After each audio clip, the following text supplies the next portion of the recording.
Group 106 FM and Jerry Teller Radio on Facebook, killing two birds with one stone. Welcome to our programs tonight.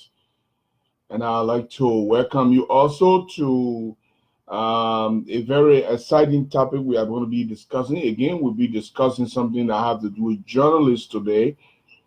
And we will talk about other things, but we will have a good friend of ours who will be here.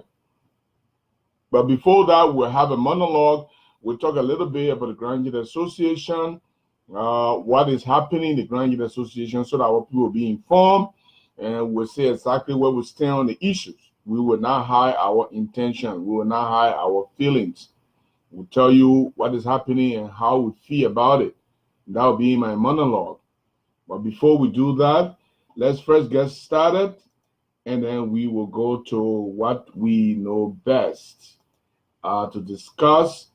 Again, today, you guys can definitely join me on the FM, which is live right now, or you can join me on the Facebook, which you always have done. I want to say welcome to all my good people, Kauflan, Makuma Sulo Son, Marcos Gwyn, Harrison Y, Mohammed Khan, and all of you are welcome. First people to arrive, and also those on the Facebook radio station listening to the radio station, I want to say welcome too, which is very, very, very, very good, and I'd like to see you here as always. So let's get started.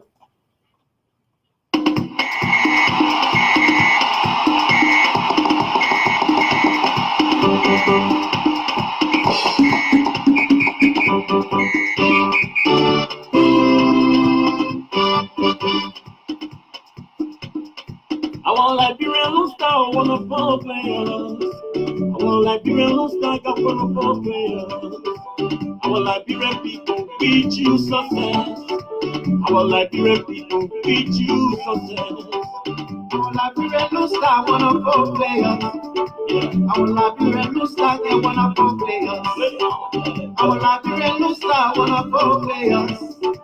I want Liberian star, I want to four players. The Liberian people reach you success. Our Liberian people reach you success. Our Liberian people reach you success. Our Liberian people reach you success. Wherever you play, wherever you go, the Liberian people reach you victory, victory, victory. Victory, Lusa gave us victory. Lusa gave us victory. Lusa gave us victory. Lusa gave us victory. Lusa gave us victory. Lusa gave us victory. Victory, Lusa gave us victory. Lusa gave us victory. Lusa gave us victory. Lusa gave us victory.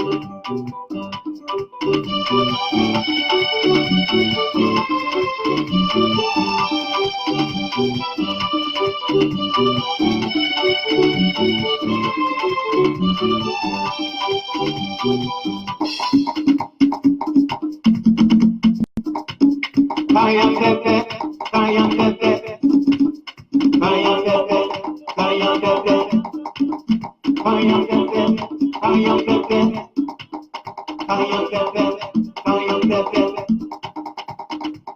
Mighty Baron, mighty Baron, mighty Baron, mighty Baron, champion.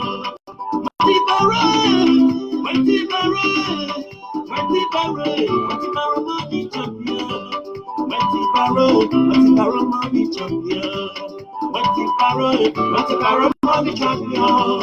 Mighty Barrow money champion. Mighty Barrow money champion. Mighty Barrow money champion. Mighty Barrow money champion. Mighty Barrow money champion.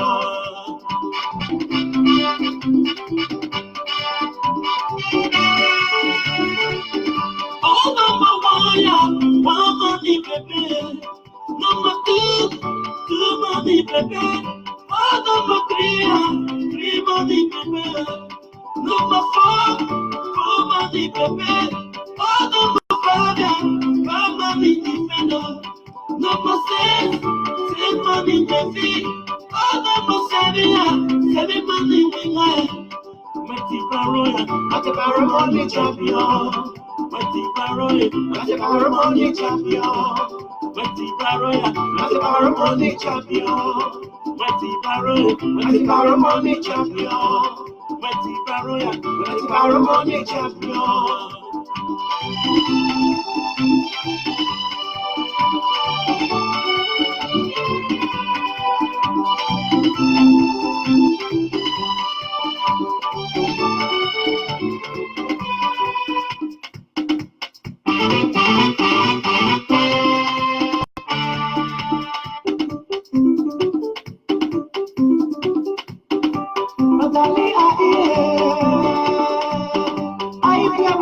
I want to welcome you to my broadcast.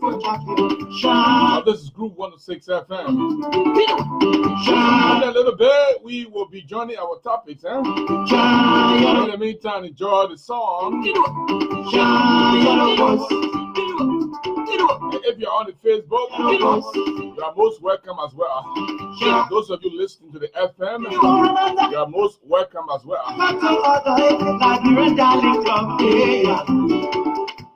Liberian body boys stay. Liberian body boys stay. Liberian yellow boys stay. Liberian darling dog stay. Liberian body boys stay. Liberian yellow boys stay.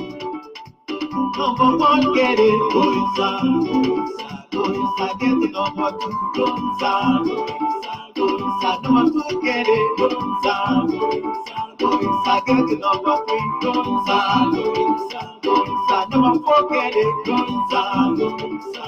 inside, get the number five, go inside, number five, get it, go inside, get the number six, go inside, Aji wala wala yeah, Aji wala wala Aji jalo Aji wala wala yeah, Aji wala wala Aji jalo Aji wala wala yeah, Aji wala wala Aji jalo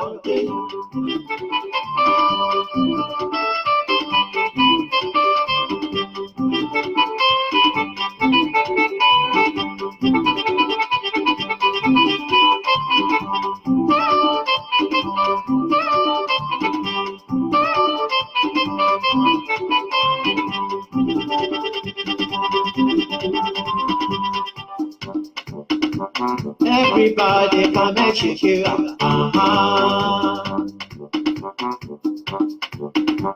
Everybody shake it for me.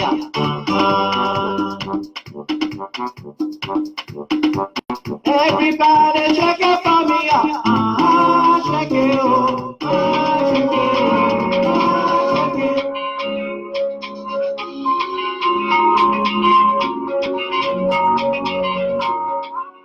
East Coast is bracing for the wedding of the year.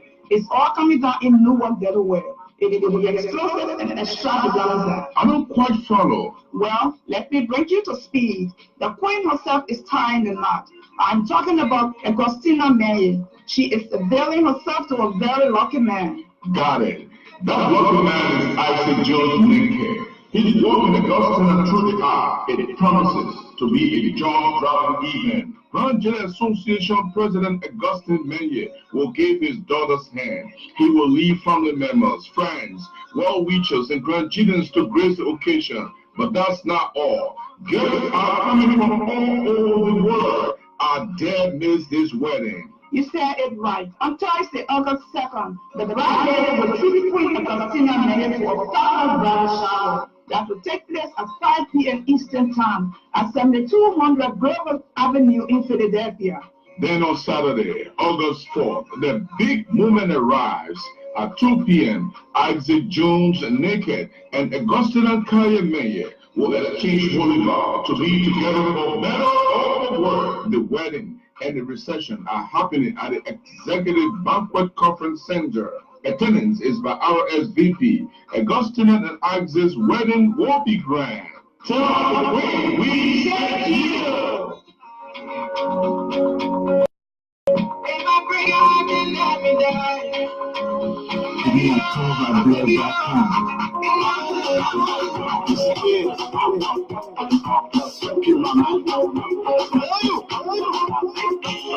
I don't care if take my sleep, baby, just move your back. I don't care what you're talking about, you can now just do what you do.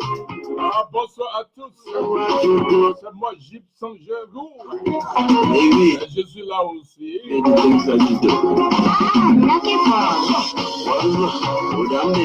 I want to welcome here Mohammed Kane, hey Robin Draper, Zonche Emmanuel Banto. Hey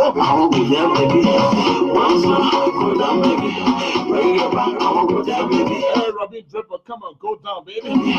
Break your back for me, eh? like a lot of things on my mind, I don't know what to do. Let me do this one for Famada Paul. Oh, this beautiful girl. Come on, Famada, get down. I Emmanuel Carly say, I'm watching from New Jersey. You know what I mean? Edward Tower, welcome. Ernest Willie. Easter, Richard, today me and you play with Easter. Una. I want Morris Lou. A quick nickname Dennis. Emmanuel Ishmael Kenneth. Good music, sir. Hey, now sick bye. God bless you, DJ.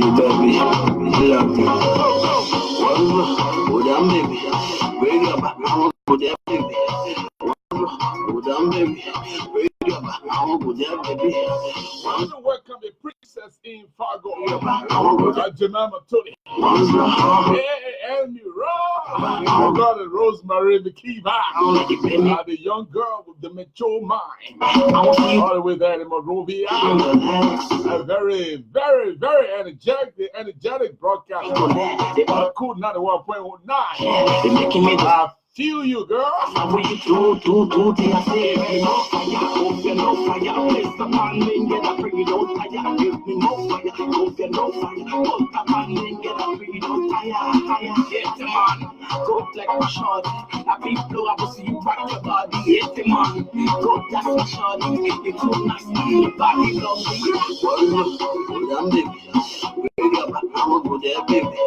Yeah, Rosemary. Come on, break your back, girl. I'm trying to break mine.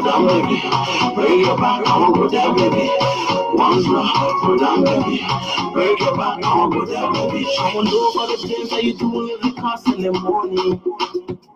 I won't know the thing that you do when you last in the morning time. I won't know the thing that you do every morning. I won't know the thing that you do when you last in the morning time. Are you ready? Go down, baby. I like to see you one body step on the feet.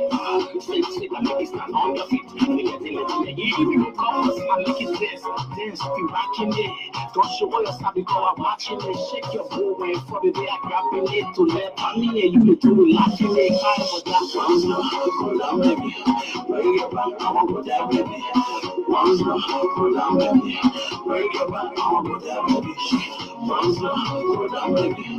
Bring your back, I won't go there, baby. Once go down, baby. Bring your back, I won't go there, baby. Man, protect my shorty. I be flow, I will see you rock your body. Hit the man, protect my shorty. Too nice on your body, no ready. Ready. See you, bro. Like a brother, keep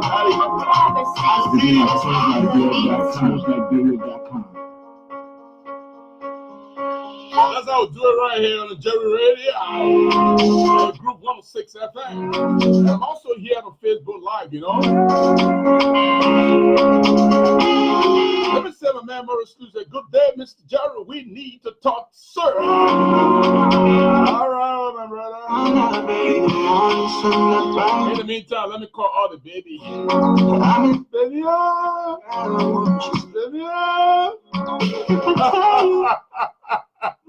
make me feel unsafe. So stay. Coming out from the lips of Stoner. Stop, baby. Oh, a production of Geezy W. And I will never ever break your door. Baby, you know that I want you. And I will never ever break your door. You are the one for me. This one's coming from Jemima Tory. I'm watching from North Dakota. Girl, come on, dance your summer. Hey, and always on. You said this one to Hammond Jones and J. Charlie Brooks. Big journalist, huh? James D. Finley. Gotta love you, baby.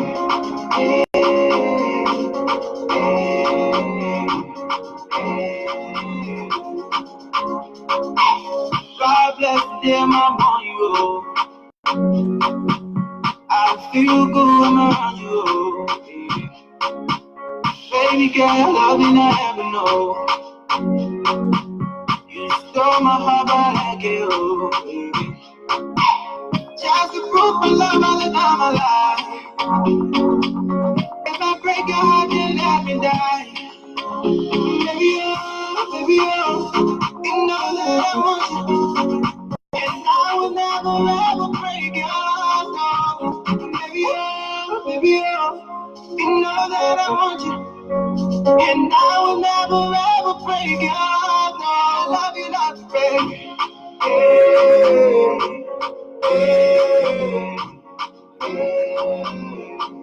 Gotta love you, baby.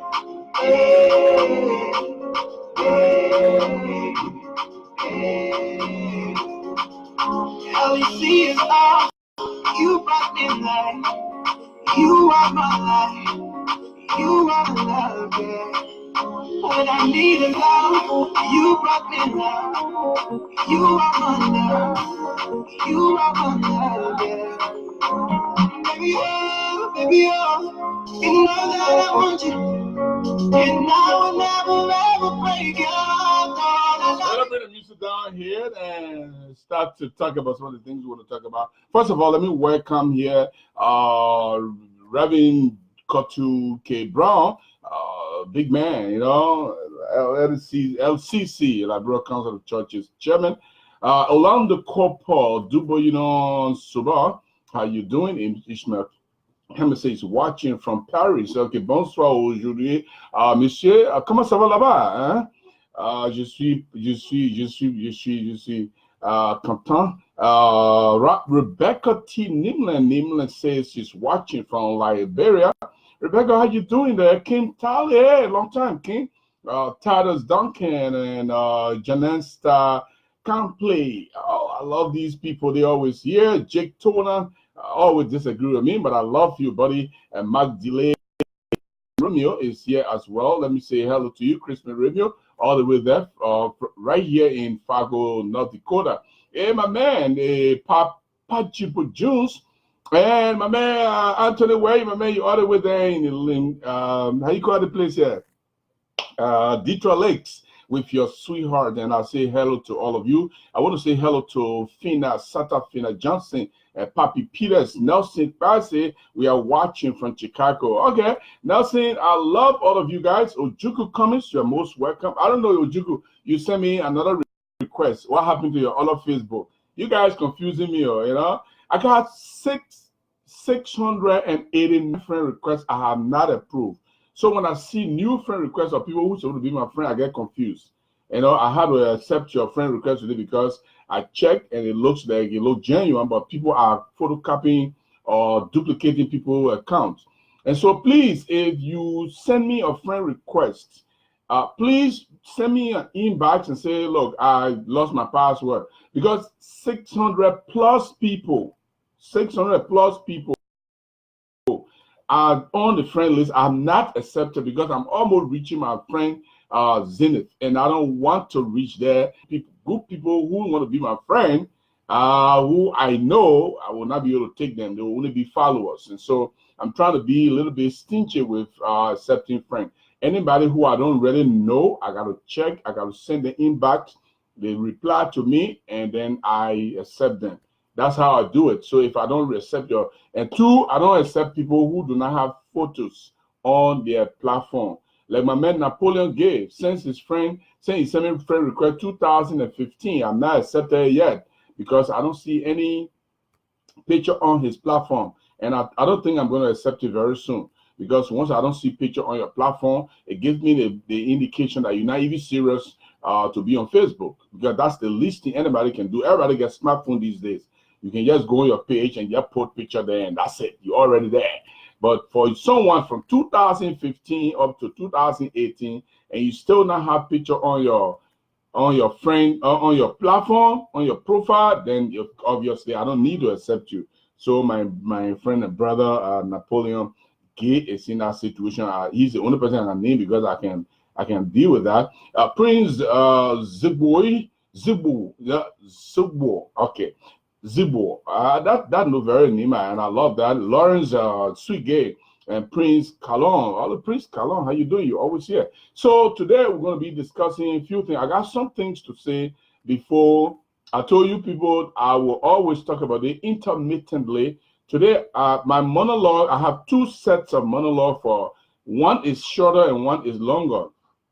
First of all, I want to talk about life insurance again today. The reason I'm talking about it is people are calling me and say, look, Brother Gibson, we want you to talk about it again. Okay?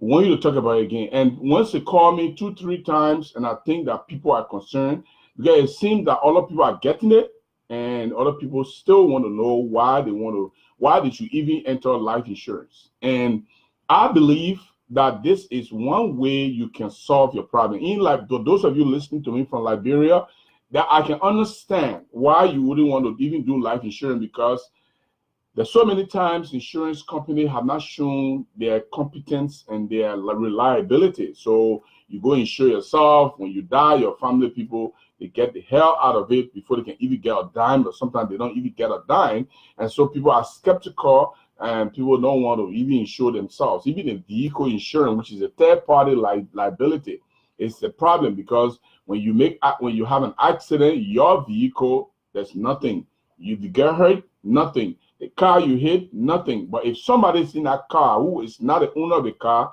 and the person get injured, that's when the insurance company like will give money. So people are not even interested in insuring the car, because what kind of insurance I will have? If I get hurt, if I hit somebody, if I get hurt, I can't get any insurance benefit. If my car get damaged, I will fix it myself. The person I hit, the vehicle I hit, that vehicle will not get fixed. The person who owns that vehicle may not get fixed. Or no, the person who owns the vehicle, who is driving, and any other passenger, they are the third party, so they will get benefit. And it doesn't make sense. So a lot of people don't want to even venture. More than that, life insurance is a very tricky thing. When you tell somebody in Liberia, say, go and put yourself in life insurance, the first thing the person is going to think about, oh, you want me to die now? In fact, let me take all this stuff. I guess my audio is I think my audio is very clear. If my audio is not clear, tell me. But the system is set up in a way that my audio is going to be very, very clear. All right. First of all, Mohammed Dukwe suggested something yesterday, and which I think I will be doing. I will be pasting the way to listen to the FM. A lot of people want to go to the FM. Listen, sometimes you can. Now I have 11 people here, but I can guarantee you that people are logging on to the FM a lot, and I can guarantee you that if I just show you now, some of you, if I just told you right now how to listen to the FM, you probably want to go to the FM and not want to bother with it, because the FM is easier. You can put the FM on, you put your earpiece on, you walk around, you're working, it's in your ear. If somebody call, you can answer the person, and after you talk, when you exit the call, the FM pops up and you keep listening. So people want to do the FM more than doing anything nobody wants to waste their time with the Facebook. But let me just put something here. Let me paste something that those of you who want to go to the FM, of how to be able to listen to the FM without any problem. So I'm going to pin it right here. Okay, I'm going to pin it right here, and you can just follow the instruction on there, and you can go to the website, my website, and listen to the FM. You can go to the Facebook page and listen to the FM. You can go and download the app on your phone and always be a listener. And if you download the app and create your account, by the time you start listening to me, your name will pop up in the system, and I'll be able to see you, and you'll be able to make comments, and I will read your comment from the FM chat room as well, which makes it very, very good. All right. And I say I like it because it makes it easier for me to I want to rely on the yesterday. Yesterday, I have to say yesterday. Let me go to my email really quick. Yesterday, we didn't get the alert while we were on air.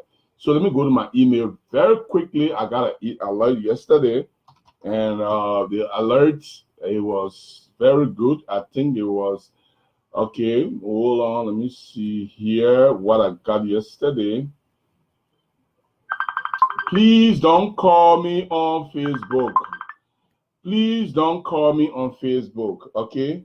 You can call me on the real number, all right? Okay, the alert yesterday, 6,712 people listened to the FM yesterday. 6,712 people listened to just the FM.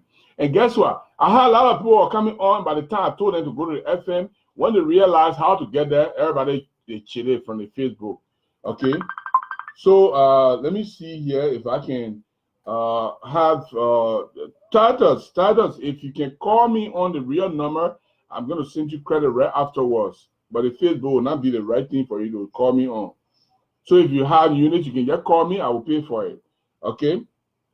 Okay. So let me send Titus. He's our guest today. Let me send Titus my contact, and then he can just call me. Let me see right here. Title, okay. Hold on, guys. Let me put a song there while I do that, so that you guys will. All right. All right.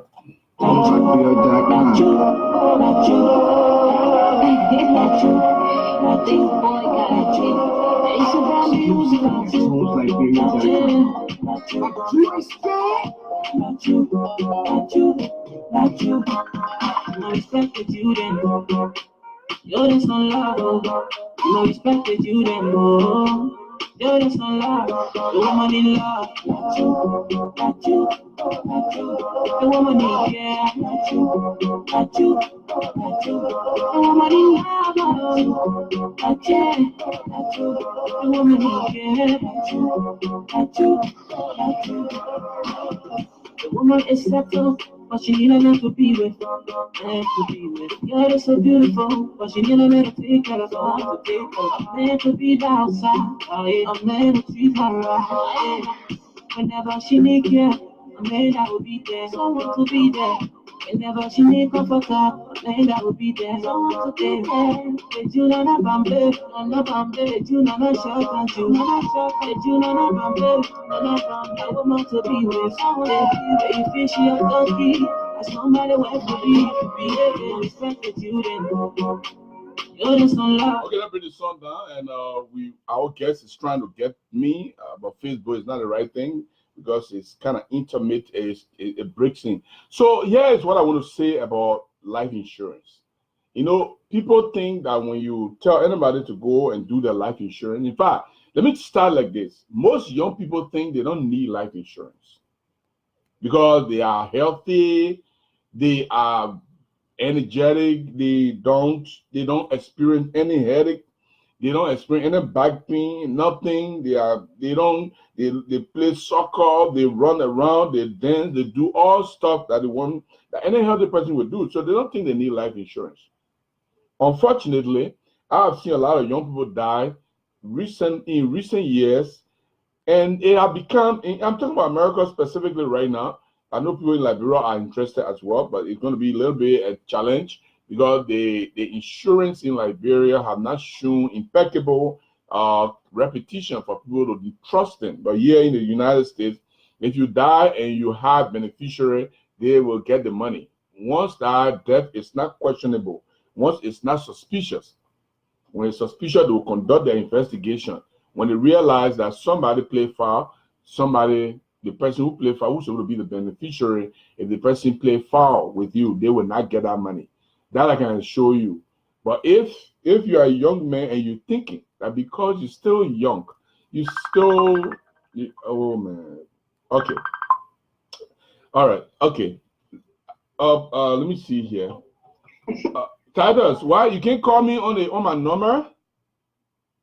No, I can only call the internet right now, sir. Okay. Okay. I'm getting you now. I'm getting it very clear. Okay, I can get you very clear too. Okay, guys, we'll go to our monologue, but let's bring in Titus. Today, our discussion is about the situation with the president of Liberia. Titus is raising a concern. Titus says there need to be a system audit of the president of Liberia because there are so many things wrong with the finance and the financial report that the president came up with covering the months. You need to turn off the audio. You need to turn off the audio. That audio is just getting feedback. Yeah, getting the feedback from the audio. So we invited Titus here today to tell us specifically. He sent us some documents. In fact, the documents, some of them are not clear, but some are clear. Titus, how you doing? In fact, Titus is a former chairman of membership committee of the president of Liberia, so he's not just an ordinary journalist. He is one of the former executive committee member. Any of those committees are standing committee, and heads of the committee are executive committee members. And Titus has been one of them. To even head the membership committee, put him in the position to be able to speak with voice. So we were interested in what Titus said, and we brought Titus on to tell us what is happening. Titus, what is happening at the president? Why are you not satisfied with? Jesse, it's a pleasure. And I know quite recently you are in the country and you are about to be in the US. My man, I run away. I came back. I know. I read you on the Team Max show, 50-50. I was like excited. I said, wow. But back to our topic, the press union, as you are aware, is the umbrella organization of journalists in Liberia. Right.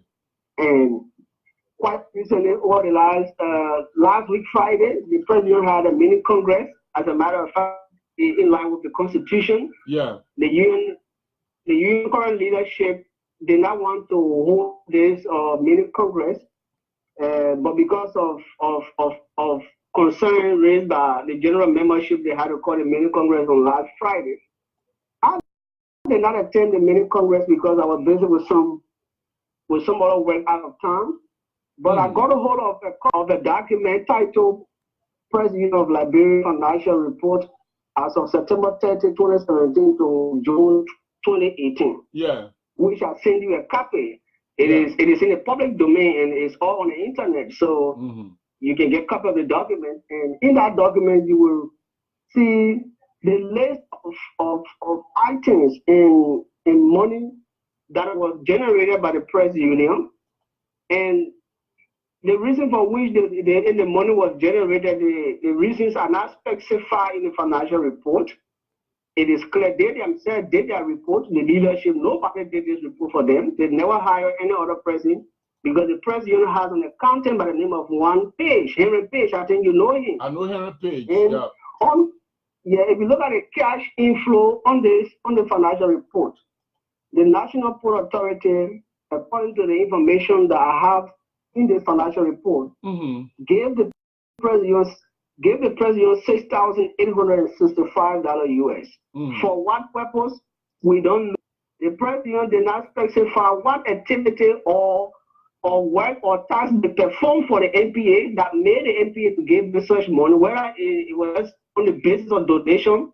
It was not specified in the financial report. They also got a little over $7,000 from the peace building grant. On membership, they said they raised $980 US. Membership down is specified because normally the members pay due. Yes. Besides that, they got a lot of, they say almost quick impact project, almost 5,000 US. WordPress Freedom they said they raised 4,500 ECOWAS grant. The NASCO, the Coca-Cola Factory, UBA, Liberia Agriculture Company, and so many institutions. if you total that money, it's a little over $12,000 US. Mm-hmm. And in this report, according to the financial report, as of September 30 to June 2018, they are saying that as of September 20, they were able to the cash inflow that came into the president was around $52,792 operating income. Yeah, of the 52,792. Yeah. Now, our concern is all of these money that are being specified in the financial report by the press union. What activity or task did the union perform to make the NPA to give such a money? The press union is an integrated institution. Mm-hmm. Is the press union leadership just going out and soliciting funding from government institutions or private institutions and not accounting to the membership? That is our question. And because these things are not specified in the report, if you look at the other pages of the report, they have an amount of a little over $8,000 US given to the National Media Council. The National Media Council is a group of professionals, including media people, who look at complaints arising from media issues in the country. They meet, I think, once every quarter. But the president is telling us that they made some payments in the tune of a little over $8,000 US over the reporting period to that identical committee.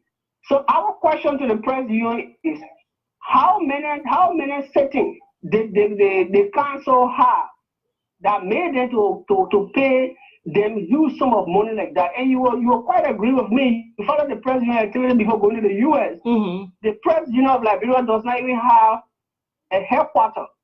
For the last 10 years, we have been fighting to build one headquarters. That has not happened. The UN has always been crying that it doesn't have money. So if the UN is saying it doesn't have money, if you calculate over the reporting period between last year September up to this year June, the total amount is a little over $200,000 US that the president has expended. And the headquarters project is lying down. It has not even kicked off. I saw the foundation and the grass has overgrown the foundation. Yes. And why are you giving the media $225,000?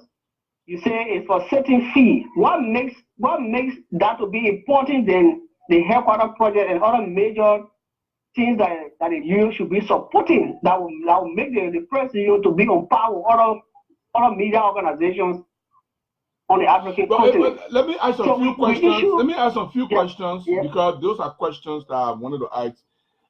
Is the press union conducting any regular or intermittent training of journalists that could make them to spend any amount of money? The press union training, normally they outsource. Most of the training that take place in this country for media people are sponsored by international partners. So the IREX, the USAID, the Internews. As a matter of fact, Internews has a budget. Internews is providing legal defense aid to the media of Liberia. And that legal defense aid has a budget. That in the reporting period, the budget was not even captured in the president's financial report. That's why in our statement we are calling on. I didn't see the Internews aid, and I don't see the National Endowment for Democracy aid. Are they receiving money from the NDR still? We learned over the past few years when we went to the last Congress. Ghana were told that the NED funding has actually well out, but that is not our position. Okay, our concern is those institutions that are bringing in money now into the press union. Like for example, one major institution that is supporting the president is Internews. All of us are aware of, but the money was not captured in the financial report. Why? So okay, let me ask you. Let's go back to one of the issues you raised. The National Media Committee is a combination of the Ministry of Information, if I'm still right, if I remember, it's a combination of people suggested from the Ministry of Information and the press union. if that is right, and the press union is giving certain fee to these people, is it the same thing? What services could they be performing that will warrant $8,000? You think, in your view? They refer to it as transportation allotment under the financial report. Under the financial report of June 30, 2017. They refer to that as transportation allotment, $8,000 US. And I was speaking with two members of the council of the media council. Reverend Imaya Buya is a senior member of the council. Anthony Siaman is also on that committee. Anthony Siaman, Livingston, Anthony Siaman. Then we have Anthony Bobby Livingston, who used to be at the NEC. Yes, I know Bobby. Also on that committee. And we got Rosalind Toer from the YWCA, who is also a member of that committee. Reputable Liberians. And they all live in Monrovia here, and they know the condition of the press union. So I was listening to one of the members of the council. I will not call his name for the issue of confidentiality. And the president was saying that he remembers signing for $500 US at one point in time. You understand? So if you have a council member signing for $500 at one point, according to him, at one point in time, he only remembers 500. Some of the council members are even questioning the figure, the $8,000 that they did not receive such a money under the period. So how did the press union leadership arrive at this huge figure? That is our concern. That's why we are in the best way out is we are not indicting them. We are just telling the leadership, hey, do an audit. Let's establish as to whether the figures you put in the financial report, whether those figures are verified or are authenticated or not. So we can know whether there was waste or not. Okay, Titus, I want the audience to understand exactly what the media condition is. Correct me first, whether this media committee, I was there when it was formed, but I'm not sure if I still remember all the details. Is it just people selected by the ministry, by the President of Liberia, or the Ministry of Information got part to play in this? No, normally it has been reformed. In time past, they have members of the Ministry of Information, former Ministry of Information on that committee. Okay, yeah, but that's now, what I knew. The media council comprises the press union and that of eminent personalities in the society, like for example, people from the civil society sector. Yeah, but who picked they are them? actually mixed. They are from different backgrounds. Who picked these people to be on that committee? No, they are actually appointed by the press union leadership. The committee is constituted by the president of the press union. Okay, that's good. And that committee is intended. The work of that committee is to look at issues arising from media reports. Yes. Violations like of media for example, the issue of editorial transgressions. If somebody in the public got offended or got injured by a media report, that person takes complaint to the media council, and the council looks into that and comes up with a verdict. That is the work of the council. You been a former executive. I was a member of the Women Blooding, chairman of the Women Blooding lecture series at one point. We all being executive of that institution. Have you ever attended executive committee meeting? And they say in the executive committee meeting and say, look, we got to give some little compensation or transportation allowance to these committee members. Have they ever had any meeting like that, to your knowledge? I have attended. When Charles Coffey took over as president of the press union, when I was named as chairman of the membership committee, all executive committee members were asked to attend a meeting. Yes. I have attended 2 executive committee meetings in the Coffey administration. There is no point in time that the president of the press union ever announced that they were giving money to committee heads or even that of the media council. But my understanding from the financial report is that they have been giving them transportation allotment. But our concern is for the transportation allotment to swell up to $8,000 US. That is our concern. And it's my concern. It's a huge concern, Titus, because why it is a concern to me, being an executive committee member, we are the one that run. I'm talking about when I was. We are the one that run the Press Union Liberia in conjunction with the with the administration. So if the executive committee is not aware of any payout to that media committee that's supposed to be a philanthropic organization committee that's not supposed to be paid, then why would they receive 8,000 just for transportation? And there is no record of whether they have sat more than 10 times to discuss media issue, whether they travel to Banga to go investigate some ethical transgression, whether they travel to Grand Jury to go investigate ethical transgression. These are issues. When they do these things, you can say, well, 8,000 is justified. Do you know of any of these things happening? The report is vague. Just all of the things you have named, whether the committee has traveled out of time or not, that is not to our knowledge. As a matter of fact, most of the complaints that come to the media council, most of the complaints come from Monrovia, where all the committee members reside. Right. So we haven't heard a complaint coming from rural Liberia, like for example, maybe a radio station is in Nima or in Grand Jury that reported a story and injured somebody's reputation, and the council had to go to investigate. That is not to our knowledge. You understand? Besides that, let me just bring your attention to another part of the report. In June, around June 30, 2017, the report says the press union had an expense for supplies and stationery that amounted to a little over $3,000 US. On the same expenses we are reading here, material and supplies, almost $3,000 US. What is the difference between supplies and stationery and materials and supplies? So you see the two are clashing in clauses that contain within the financial report. So the entire financial report is not clear. That's why in our statement we said the leadership can do good for the union by just hiring an auditor.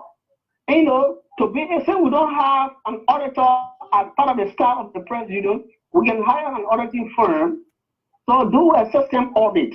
We're not punishing anybody, but we just want to know whether there has been system and control at the press union in terms of these monies that they are collecting. So, tell us, $52,000 for press union is a huge amount. I know the NED grant was $30,000, and we use that grant for almost the stretch of the whole year, apart from the small money that comes from membership. Now we have other agency and organizations contributing money with $52,000, $792 that I'm looking at here. It's a huge amount of money. What could be pointed to at the headquarters of the Press Union Liberia that is capable of consuming up to $20,000 a year? Oh, it's a difficult thing to just say because considering the headquarters project, we are told that the government of Liberia, in fact, in this report, the financial report captured about $105,000 US that was promised by the Liberian government to the legislature, and that money was placed on accounts receivable. Yes. Meaning the money has not been paid to the press union. It will still come. So it will stay. We're hoping that money will come so that it can go into the project. But it is possible that if the audit is not done, that money is paid to press union. It is possible that the money might be misapplied in the wake of this kind of financial report that coming out of the union. You understand? So as you said, the amount of talking is too much for president to be able to manage to reach into an appreciable level. Let's look at running of the president at the headquarters. We got internet at the headquarters there, and to maintain internet is a little bit expensive. Do you think most of the money could be going to internet And but internet is captured in the report. Okay. We have an area. We have an area that talks about internet. Yeah. And internet is captured in the report. But what is confusing again? Yeah. About the report, people, you are paying for internet. Then also you are talking about the web page. You pay the guy who is thinking the web page. But the web page is not being managed properly. If you were to just press your Liberian name on the internet or Google press your name, if you went to the website is not even up to date. But then in the financial report, they are telling us that they are paying a web staff to be able to manage the web page of the press union. But practically, go to the web page. You will not look at it. It's June 30, 2017. This is a financial report from Grain received from Internet 2017 and 2018. They said in this report, internet is an internal subscription payment for PUR website is $3,675 US. Excuse me, to maintain the website? Yes, it's a PUR website. To maintain the website, internal subscription, a payment for PUR website, $3,675 US. Then you have on number 11, contractual services for web staff, $3,000 US. What? So the two crosses are confusing. Okay. You are paying somebody. Let me give a perspective. Let me give a perspective to people who are listening, just in case. Okay, for me, my website, and I have the right to have 3 different websites on my account. I am paying $150 for the entire year. Okay, and I manage it myself. I upload myself. Are you saying Press Union is paying $3,000 a year to just manage the website? Press Union, according to the financial report, they are paying $3,000 US. Press Union is paying $3,000 US webmaster to manage the website. Final subscription, meaning they have to pay for internet, to subscribe to the website. They are paying additional $3,675. You see that? So the two figures are conflicting until we can get an auditing firm. These figures will not be verified. See? Because the figures are clashing. And it's just terrible for an institution that should be integrous, talking about integrity and upholding public trust, for the union to be having such a bad financial in the records. And some of us during the campaign, we supported Coffee, the current president of the Press Union. And I like to say for the record, not because you supported somebody, so if the president is going wrong, then you just remain quiet. No, because next year is election. So if we don't get these things straight, if we get to the election next year, people will raise issues with some of us who were part of the leadership from the initial stage. That's why we are somebody who read your piece called me and said when they read that you were coming on, they want me to ask you, are you raising this issue because Press Union is one of the entities that continue to hold government feet to the fire for accountability? Is it the reason why you are doing that? Yes, because media says agenda Gibson. For example, you are running a show right now that goes global. If, for example, your institution is in a rigmarole role that brings the institution to public disrepute, the next time if you were to get an issue or say somebody else is in that issue, it will be difficult for you to be able to address it, to talk about it. Because when you are discussing equity, you who discussing equity, your hands should also be clean. The press union, our internal justice, the press union should be a credible institution, should be integrous.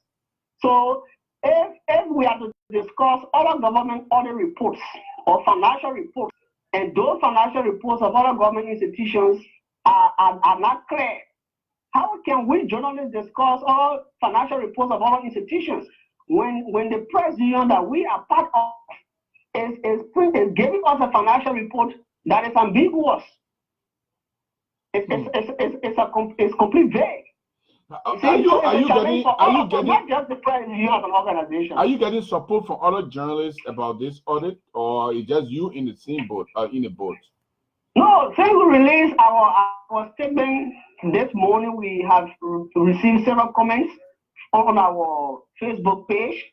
And in fact, as a senior colleague of the Liberian media who is currently at the Liberian mission in Brussels, as is raising some serious concern regarding what we have raised. And as is in fact asking us to push the leadership further. There's a need for us, because one person is saying that the president may not have money to hire an auditing firm. If we don't have the money to hire an auditing firm, we will ask an auditing firm on a pro bono basis to help us to do it. But because we don't have the money to hire an auditing firm, so we should accept this financial report that is plagued with missed deeds and made up figures. We say no, we cannot accept it. As a general membership, we demand that the leadership hire an auditing firm to clean the system. So but if you can pay $8,000, if you can pay $8,000 to people who are supposed to perform pro bono work, like media community people who meet maybe 2 or 3 times a year, you pay $8,000 to them, you can pay about $4,000 or $5,000 to a auditing firm to come and do the audit. Yeah, that's the point we are making. But as a matter of fact, when you raise critical issues, there will always be the pros and cons.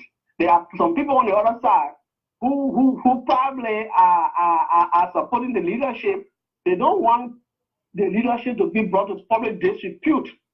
But we are not in the leadership of public disrepute. As a matter of fact, it is the leadership it is the leadership who report that we are critiquing.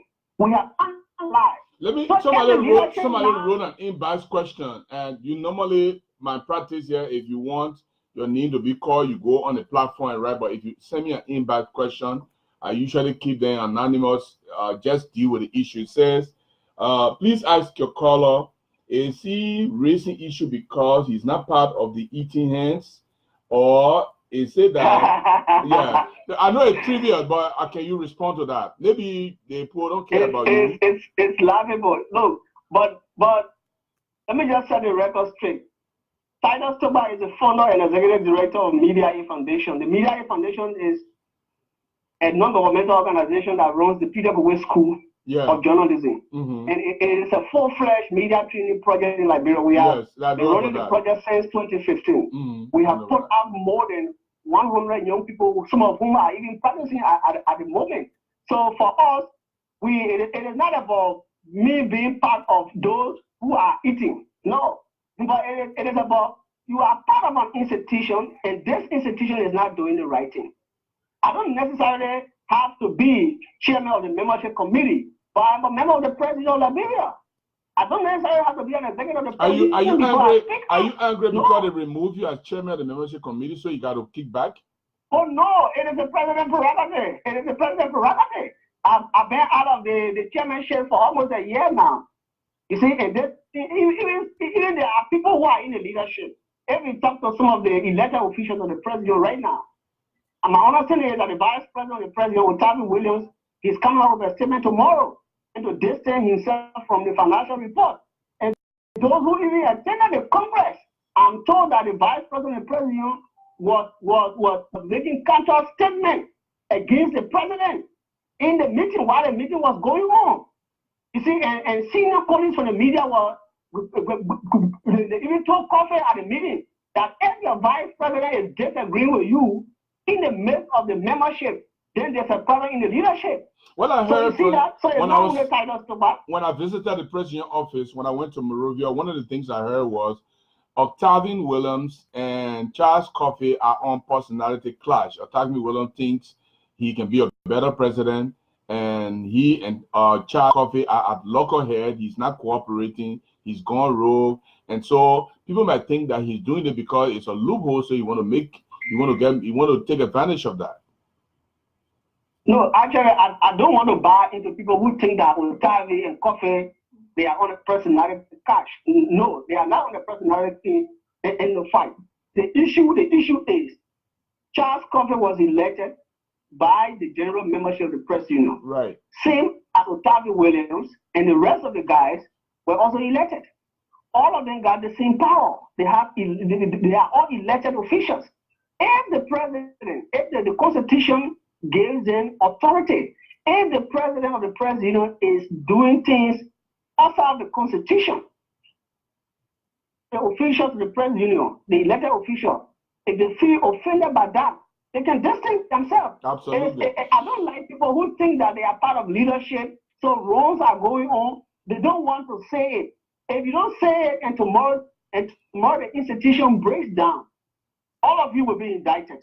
So I believe it is that role that Otavi is playing. Let me ask you two more questions. That. I agree with that. Let me ask you two more questions. Do you think this situation will in any way play on the reputation of the press union, or you think it's just a minor issue but you still want it to be solved? It is not only playing on the reputation of the institution, it is playing on individual members of the press union, including myself. Remember the $100,000 of George Babin leadership? Yes. Every time the press union issues statement against the government in terms of making a critical analysis of any government in Liberia, even from Ellen Joseph Sirleaf's time up to present, government officials at the Ministry of Information always raise the issue of the 100,000. Yeah, Taylor government gave you 100,000, you ate the $100,000. You ain't even do the job. And those who are saying that, who are making that wild allegations about the press union, they don't even know how the money was expended. Besides that, let's assume that the money was embezzled by the leadership then at the press union. Does that mean that all the media people in Liberia ate the money? No. But because of collective guilt, it has affected the entire Liberian media.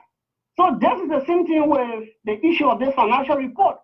People now in the public domain who are not media people, they are saying, but if the press union cannot come up with a good financial report for the period under review, then how can they question the George Weah government? If the George Weah government is doing something contrary, how can you question George Weah to say you declare his asset when the press union cannot publish a certain financial report? So we lack, then it means the Liberian media lack the moral rectitude to question the power that be. That's why we are speaking out. So let the record carry it that, yes, the press union came out with a financial report that was not okay. And some members of the press union, including Titus Toba, raised the red flag. So the public will be able to differentiate among us. Okay, let me ask you one more question here before maybe I open the line. I don't know how much longer you can stay on the line, but you're on internet. I know what it means to be on internet down there. Do you think the $8,000 that was given to the committee should be returned, or you think you just want it to be accounted for? How? We actually want the money to be accounted for because one reason that that even raises more suspicion is that, as I told you, 2 to 3 members of the committee have said that the money they signed for cannot reach the amount of 8,000 US. That raises more suspicion for the report. Reverend Buya was at the Congress. He said he frowned at the report on the basis of the $8,000 that the leadership is alleging that his committee received. Anthony Bobby Livingstone, Anthony Siama, who are also members of the committee, they are saying that they are going to come up with a rebuttal. So that raises more suspicion. So it's not just about them paying back the money. No, they are members of the press union, senior member as a matter of fact. If there are guidelines set that the leadership decided to give this $8,000 for transportation allotment to the committee. If the committee can prove that yes, the leadership gave us this money because we met at soon and slow time, we met 4 or 5 times or 2 or 3 times, they will leave a judgment with the public. But we want money to be accounted for. It's not just about the committee paying back the money to President. No, we want the right thing to be done. Did the committee really sign for this money? If the committee signed for this money, what did the committee do? What prompted your suspicion? Apart from this 8,000, do you believe that the Charles Coffee administration is not transparent with the members? In the first place, the time we should have held the Congress, the mini Congress, has since passed. A colleague of mine, Winnie Sewa, who works for the Inquirer newspaper, was the one over the last 1 month who raised the issue. She was the first person that raised the issue with the president leadership. That the leadership was in violation of the Constitution by not calling the general membership to meeting. And the reason for which president leaders don't like to call the general membership to meeting is because they don't want to account to the membership, especially when it comes to finances. But the Constitution called for general meeting. And that is and they already in violation of the Constitution. So you see that. So when they had to come up with that statement before Charles Coffee could call the first time we should have held the Congress, they came back, they issued another statement, they said the Congress was not possible because they were still trying to put their figures together. You have to say at the end of the day, the time they sent for the Congress, we were last Friday, they called the Congress, and people went to the Congress, they messed up. So you see, with the $2,000, the president should still be able to maintain the resource center. Is it still running? No, the resource center is no longer running. My understanding is that they got something in the project in the financial report called Omeil Quick Impact Project. Yeah. But they did not specify what kind of project Omeil did before Omeil left. And right now Omeil is now in Liberia. So Omeil Quick Impact Project. So we can't even ask Omeil now what the Quick Impact Project is about. We got the Omeil project. Yeah, and the Quick Impact Project is Omeil Quick Impact Project at $4,765. What is the Quick Impact Project? I don't see the specification in the report that you sent me. What that project cover? Is that some of your concern? It is not specified. It is not specified in the report. Because even the money that was given, even the money that was given by the let me see here. Let me see. Hold on 1 minute. The money that was given by the National Port Authority, which is a very huge amount of money. Around $6,865 US. Yeah, I don't know what was it intended for. Is it just a donation from the NPA or is it a solicitation for a special project? It wasn't all clear. All of us are just assuming because we don't in the report did not clarify that, it's not specified. So that's why we call it for a system audit. The audit will establish what the money was actually for, whether President performed a task or not. And besides, one major issue I got with the Press Union, the current leadership is Press Union should not be in the business of soliciting funding in the name of the institution. It's an integrated institution. You cannot be going all around and begging for money. And you're begging for money. When you get the money, you are not using the money for the benefit of the institution. So it brings, if you go to the NPA to get money, tomorrow if the NPA is in the wrong, how will the president be able to address that issue at the NPA? It's a difficult situation. Let's look at the peace building grant. Let's look at the peace building grant. That one is specified peace building grant. Was there any peace building workshop, symposium, training for journalists, how they can write about how they can build upon the peace? Is there anything of a project that was conducted on $7,416 that you know of? I can remember. That's why the report needed to specify that under the peace building grant, we were able to organize 4 or 5 workshops on peace building reporting, on election reporting, on this, on that. It should be specified, but that is not captured in the report. They just have peace building grant. All right, thank you So very much. it's big. All right, let me give you the space to say what you want to say before I go to my numbers to announce them. Is that something you want to say that you haven't said yet? Yes. Basically, hello? Yeah, go ahead. Basically, as a former member of the former chairman of the President Committee on Membership, we just want to reiterate that our statement is in no way in violation of the Constitution of the President. It's in line with the Code of Conduct that talks about the freedom to opinion as a journalist, and our opinion should be backed by facts. And I think the public can see the financial report is in the public domain. Whosoever listening, you can go on the internet. The financial report is all over the internet. You can read it for yourself. This is not something. It's not a sentimental issue. It's a serious financial issue. These are things that small institutions. So we just hope and pray that the leadership of the President, if we have issued our statement, if we give the President leadership between now and Friday, if nothing is heard from the leadership, next week we will do formal communication to the President, to the Executive Committee, to bring these issues to their attention. But okay, let me just ask you this one before I let you go. The media in Monrovia are supposed to be interested in this story. Are they giving it credence? Sure. In fact, there are several online papers that have already carried the story, and I've received several calls from most of the radio stations and newspaper editors. They've been calling me to try to get some follow or similar thing that you're doing right now. So it's a talking point already in the local press. It is. All right, thank you very much, Titus. I appreciate your coming here. If you want to participate on the show, it's a pleasure.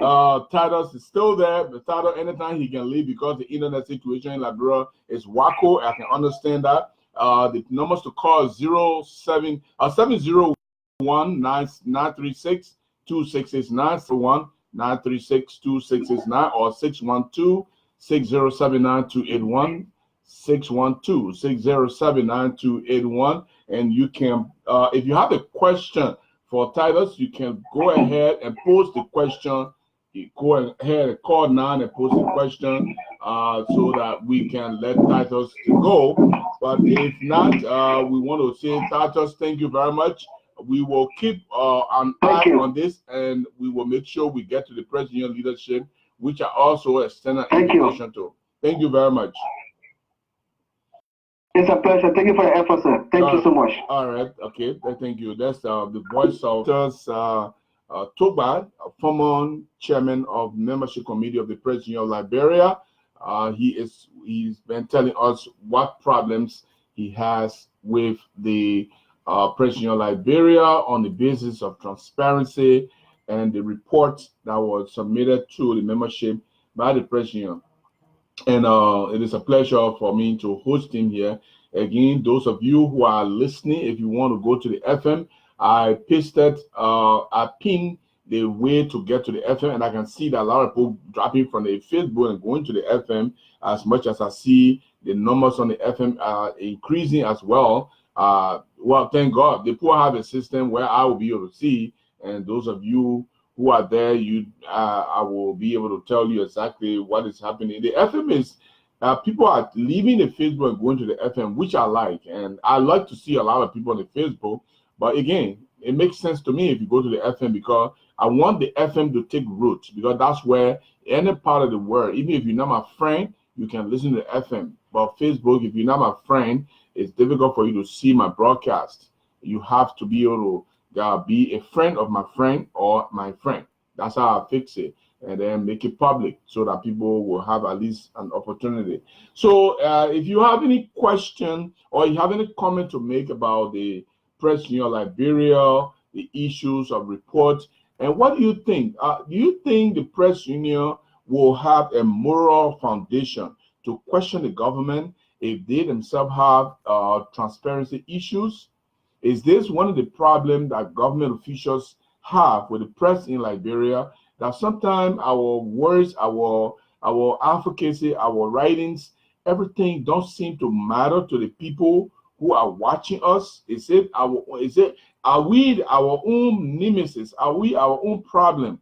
that because we don't conduct ourselves as journalists, as media people, we don't conduct ourselves in a more transparent way, so the public don't take us serious. Do you think that is the situation? Or do you think the press union still have that moral rectitude to answer to questions of morality, even though their report is being questioned by one of their own? Those are questions that, let me see if I can read a few of your comments here. This one is coming from Roosevelt Franklin Power Temple Son. He said, I'm following you very closely from my home in New Georgia Estate. Roosevelt, thank you for following from there. Victor Gilla, all of you are most welcome. Let me go down here to Nelson Pase. I will catch you on the FM. Remember, catch me there. That's the best play. And tell me your experience. I'll be glad you tell me your experience, because the FM is even crystal clearer than the Facebook broadcast. I can bet my head on that one. But if Nelson Pai doesn't think that way, Nelson, you can tell me. Sam Howard is a senior, has been a senior journalist, and he is also here. I hope Sam will be able to call the numbers that I'm putting up here if he has the time and add his voice. If you are a journalist and you are listening, I want you to see if you can weigh in on this. Does it occur well for our union that we depend on to advocate for us to have transparency or accountability issues coming up among our journalists? And Frank Gibson is here. This one, it says the Thidan Bala. Say hello, sir. Thank you. Christopher Tobazi Eva Wilson is watching from Derby, Pinsville. Christiana Sewa Jimmy, all of you. Vani Kamara, Fode Kamara, Kaifad God doing Baka, and Dauda Kota, regular listeners here. Rosanna Gigi, Josephine Daniels, Eleonora Backley, all of you. David Bantu, Amara Keita, David Goso, Abraham Dode, Ophelia Watchen Bully, Vafi Sana, Vala K, all of you are here. And then Deborah Dennis Giroux, Anthony Gay, thank you all of you for joining me. Prince Swa, Andy Mo, Emmanuel Nimle, Jerome Tali Gawo Rev. Man, the guy name is take the whole cabibo. Alfonso Nuri Che, how you doing? Let me go down here, and I put down here the way to listen to the FM. It's pinned here. So those of you who want to listen to the FM, you are most welcome. We'll be taking calls on this issue. Until then, let me play you some songs while we are waiting for calls.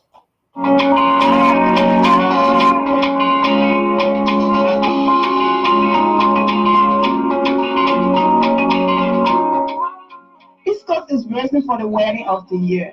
It's all coming down in Newark, Delaware. It will be explosive and extravaganza. I don't quite follow. Well, let me bring you to speed.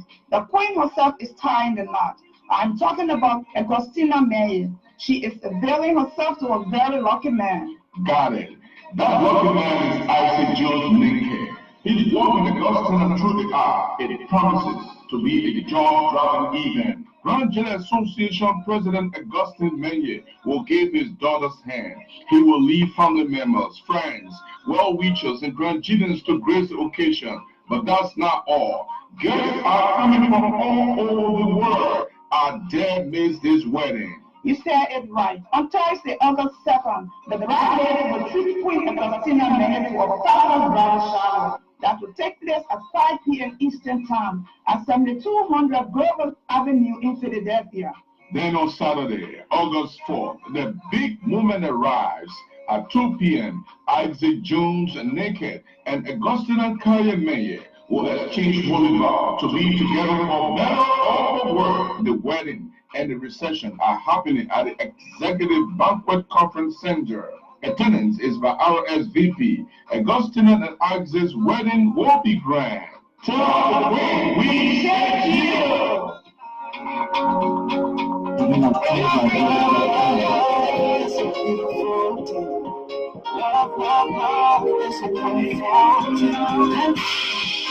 Looking at the sound of Kobazi. I say this one is called that one Love. The production of Stone Lock Man.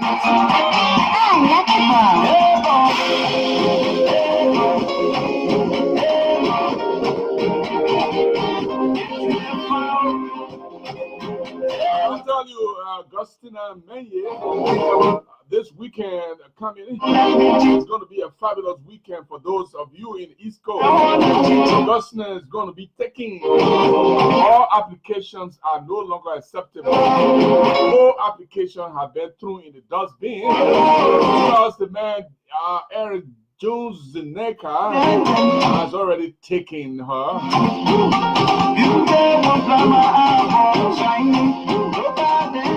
Isaac Jones Zineka, the man who's taking the queen. I tell you, go and be part of that, but it's an RSVP. If you don't have your insurance, you can stand outside and just peep inside, but don't enter.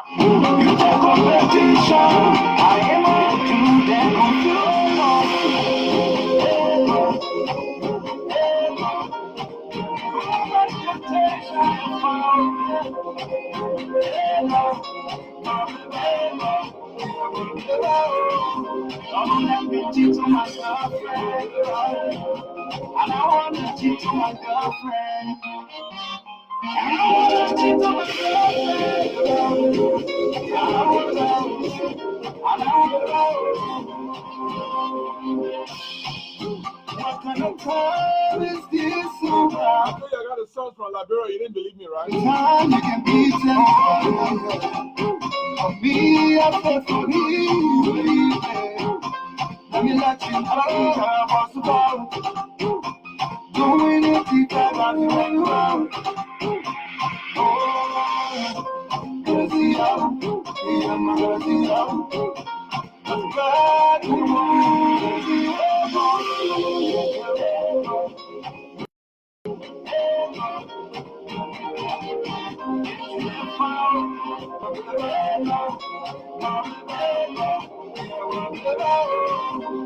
Let me cheat on my girlfriend, and I want to cheat on my girlfriend.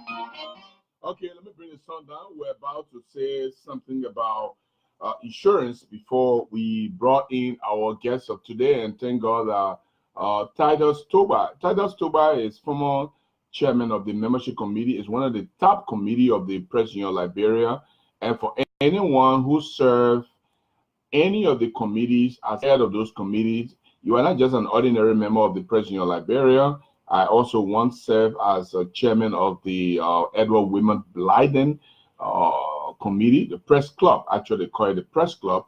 I also one time served as chairman of that press club. And so I know exactly when you talk about people serving in those committees. And so I appreciate his level of advocacy for transparency. And so that's why I took it very seriously, because some people, when they raise an issue and the other people have the tendency of brushing those issues by the side. And one of the things I try to do is to give everyone a voice, no matter who you are. And that means I wouldn't take side to see, oh, okay, is he trying to disgrace the Press Union leadership? Those guys are Charles Coffey, my good friend. All the guys are the Press Union Liberia or the leadership. They are my good friends. We know each other. So if I could say, well, I don't want to disgrace, I don't want to bring him on. But the best thing is for us to discuss the issue confronting the Press Union Liberia, to make it, if we can check, we need to check the checkers, you know. People, we got to checkmate the checkers. So if you are gatekeeper, we got to keep your gate as well.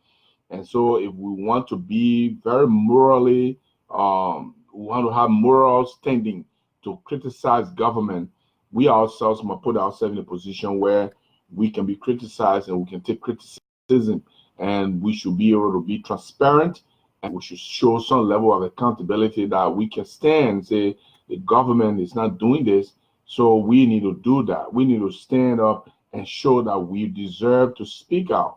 But we cannot have the dry bones in our closets and claim to be morally right over the government. And every day we talk to the government. Government is not doing that. Government is not doing this. And whereas we ourselves, we have questionable backgrounds. That's why I gave the brother a voice. And I'm going to stay on this issue. I'm going to get to the press union leadership to bring them on here, hopefully, during this week, and see what they said to that. And question, they raised the same issues that the brother raised with them. And let us say, why they do not have specification for all of these grants? What do they do with these grants? How do they spend these monies that they receive? Who did they spend it on? Why would you give 8,000 to a committee that is performing a pro bono job? There are so many committee members of the Press Union Liberia who are not receiving dime. All the chairman and co-chairman and secretary of those standing committee are not receiving pay. Why would you want to pay the media committee? The media committee is not even doing anything specific every day. The only thing they do is that there's a transgression and there's a media concern, and the government wants to come in. Then the media committee goes in there and make a decision and take a decision whether to suspend that media group or the journalists and take a decision that will back up the Press Union Liberia. But if there's nothing, in the whole year, they meet 3 times, quarterly, at least 3 or 4 times, and you give them $8,000 to do what? In fact, some of them are even, according to Title, some of them are even saying that they have no idea what that $8,000 is for, where it's used for, and they might come back to tell the president, you didn't give us money, and that is not good at all. Because if it happens that they come back and say, we don't know about your 8,000, you have to tell the people where you got your 8,000 straight from, where you spend it. You didn't give us 8,000, you gave us 500. Where would the president then be? It becomes a tricky matter. And as journalists, as I always say, I take a lot of guts to disagree with my colleagues. And I also expect them to disagree with me. And that's what we need to be doing. As professionals, when you see your colleagues going wrong, you call them out. And if they see you going wrong, they call you out. That's what the whole profession is all about. And I continue to do that with different newspapers. I've raised issues with different newspapers, different journalists, and the Press Union Liberia now. So these are things we need to do as people. So that's if you want to make a comment, if you have any observation on this issue, you are most welcome to call 701-936-2669. For those of you on the radio who are listening from the radio, is for you. 701-936-2669, or you can call 612-607-9281, 612-607-9281. Those of you on the Facebook, I already put the numbers to call. But the thing I wanted to talk about today in my monologue, which I want to talk about now, is life insurance. And I was talking about life insurance. I understand most Liberians, even our fathers and our mothers, when you say put yourself in insurance, in fact, when your father is coming to America, when your mother is coming to America, and you say, man, when you come here, I'll put you on life insurance, they will not want to come. They'll say, hey, my daughter want to kill me, or my son want to kill me. They don't understand. They don't know what it's said for. Now, I'll tell you something. I will give you stories, and I will not call any name. There was a guy who usually teach about this life insurance, and a friend of mine told me he should not listen to me. And he told the guy, look, I mean, you're a young man. This life insurance is a serious thing. Go ahead and put yourself on life insurance. He's like, no, I can't put myself on life insurance. I'm still young. I'm not dying right now. Guess what happened? 2 weeks later, the guy had a nasty accident. He was driving. He fell asleep, left his lane and went to the opposite lane, and he crashed into another car and he died on the spot. Now, when he died, it became the responsibility of the Liberian community because he didn't have any money. He didn't have any life insurance, nothing. He's broke. You don't have any bank account, nothing. You got nowhere money skipping anywhere. You got no trust fund, nothing. And so, how can he be buried? He's a young man. He's not on Social Security. He's not on welfare. So how do we bury this man? We don't have money. To bury people in America is expensive. You got to buy the ground. You got to pay for the people who are doing the vogue. You got to pay for the people who will do everything. even to embalm the man, to carry him to the funeral home. The least you pay in this country, if you are lucky, at $6,000. Some people pay up to $9,000 based on how long your dad is going to stay at the funeral home. Where do we get $8,000 or $9,000 from to put this man in the funeral home? Even your $6,000 just for maybe 3 weeks or 3 days or 4 days. Where do we get all our money from? Where do we get money from to buy the ground, to pay for the ground that he's going to be buried? The cemetery in which he's going to be buried. Where do we get money from all of this? Now they have to come back to the Liberian community to ask for money. Begging for money for people to contribute to bury this man. If this man had insured himself, if he had life insurance and he had a beneficiary, that beneficiary would have gone to the life insurance company and withdraw that money and pay easy, and that man is buried, and nobody going to be going around begging for money for him to be buried. That is the problem. That is a headache that Liberian communities all over the United States experience as a result of people unwillingness to put themselves in life insurance. Some people think that when you go on life insurance, then you're going to die, or your wife going to kill you, or your husband going to kill you. Well, my wife has not killed me now. We've been on it for a long time now. I have not killed my wife. We've been on it for a long time now.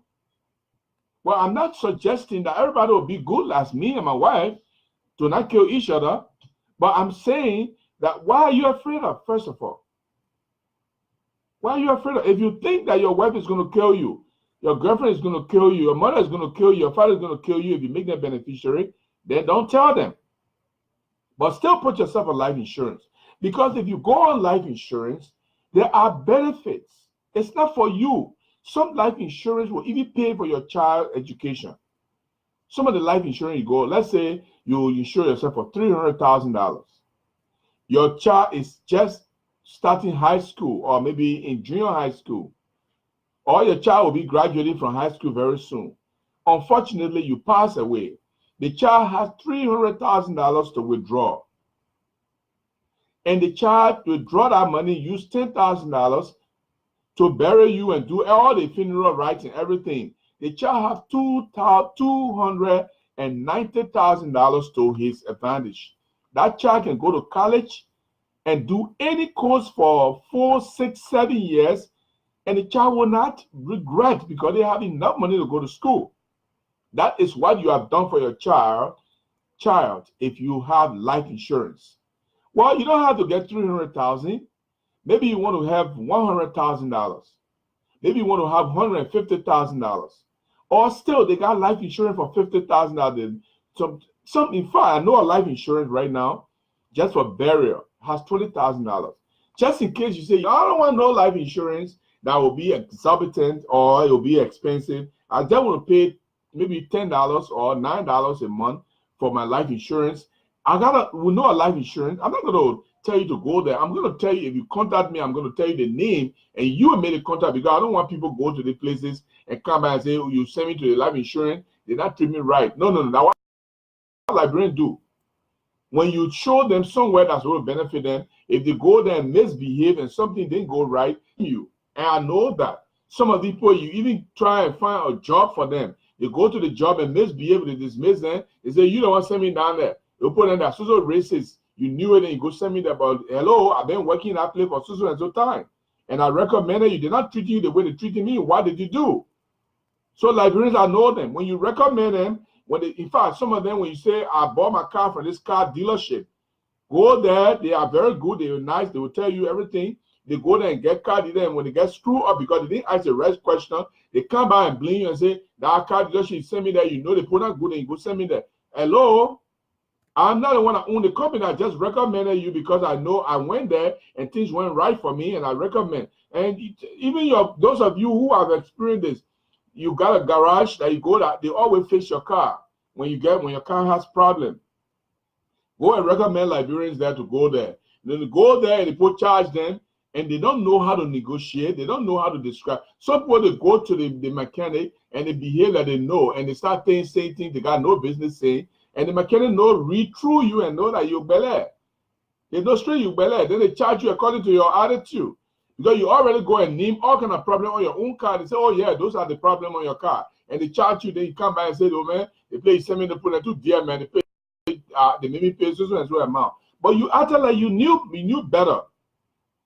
Listen, sometimes I know some things. I go to these places, and I'll come back to the insurance thing a little bit, but I like to hammer this so that people will know. Some things, I know a lot of things. I'm not expert in most things, but I know a lot of things. Sometimes I go to these people, you know what I do? I tell them I know nothing about it. Some people are willing to help you if you tell them you don't know anything about it, because let me tell you something. I got an idea from my contract law class. I'm saying it because I learned it. I didn't know at first. In my contract law, they says if you go to, for example, let me give you an example. If you go to a car dealership and you tell the car dealer, look, I don't know anything about car dealership, I don't know anything about car, I'm ignorant to the whole thing. Tell them right that. If you tell them like that, you know what? Honor the contractual, honor the UCS, honor the contractual agreement. Car dealership are under responsibility to give you full disclosure. So, for instance, let me give you a few. And this is education for you. You can do it or you can refuse to do it. It's your business. You go to car dealership and pretend that you know everything about car. Then it means that they are not under obligation to do what I'm trying to tell you now. Of course, the contract also will hold them, because they can tell the judge or the court and say, the man came, he told us he knew everything about it already, and we told him. So we didn't have to tell him because he knew exactly what we were supposed to do.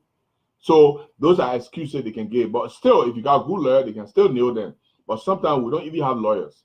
We don't even have money to pay for a lawyer. But let me just give you 2 or 3 examples. When you buy a used car, the car dealership is supposed to tell you what the problem of the car is. Is it a 4-wheel? Is it a 2-wheel? Is it a rear wheel? Is it a front wheel drive? They need to tell you everything about it. They'll tell you, say, this car is not a 4-wheel drive. It's a rear wheel drive, and it's good for snow, or it's not good for snow. And rear wheels are not good for snow. If you get back, in Liberia, we call them bipolar and front pulley, right? That's how we call it in Liberia. We call it rear wheel drive and front wheel drive. Rear wheel drive are not good for snow driving, because it makes you to skate a lot, and you can hit people, you can go off the rail, and your car can actually spin in the middle of the road. Rear wheel drive is not good for snow. Front wheel drive is good for snow. You have to still be careful. Maybe 4-wheel is the better of all of them, but it does not show any security. It does not mean it has a false sense of security. People mount 4-wheel drive and they get themselves into accident. So they need to tell you this is a front-wheel drive or a rear-wheel drive. This car has a 10-year lifespan. This car was brought in by one of our customers. It has a defect with the alternator, but we change the alternator or we repair the alternator. They need to tell you, they need to do full disclosure. When they fail to do full disclosure, honor the dealership contract law. When you take your car, you have up to, in North Dakota and Minnesota, you have up to 6 repair. Up to 6 repair. If your car gave you problem, you carry it, they give you problem, you carry 1. They fix it. You carry again, another problem, you carry again, another problem, you carry another problem. When you read between 4 to 6 problems, you have the right to return a car, and your money will be given to you back in full. Most of you may not know that. Okay? You also have another opportunity. If your car, you bought your car deal, your used car, and you walk out of the how you call it, the lot, under the contract law, you can keep that car up to 3 months and still return it. If that car creates problem that they told you was corrected and it's not corrected.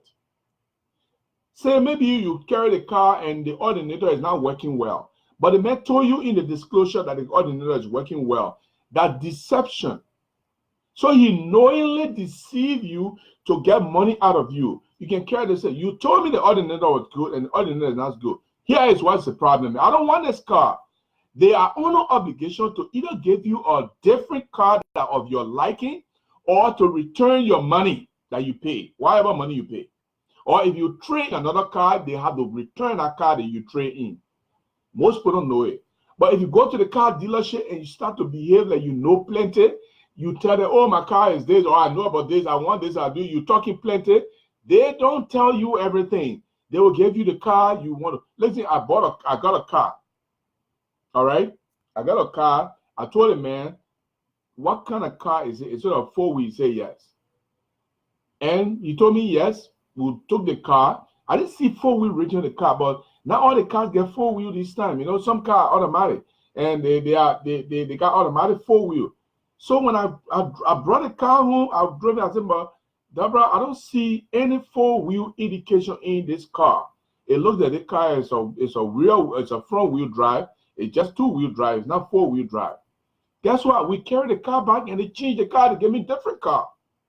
Even though there was a little bit placed on the new car that I took, the first one I took was 105 miles. The new one they gave me was 70 miles. So definitely it was newer than the previous one. So I pay a little bit more over the one that I took now to replace the earlier one. Now, if I don't have the idea that I have the right to go and change it, I will be living with that car by now.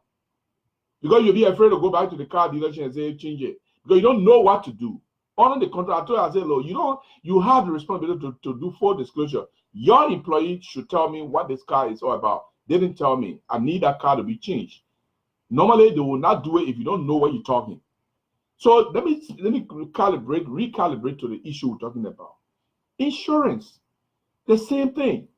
When you go to insurance, there are so many things that you can get out of insurance. Let me recalibrate. There are different, you can take your insurance up to $1 million. I don't advise anybody to do that.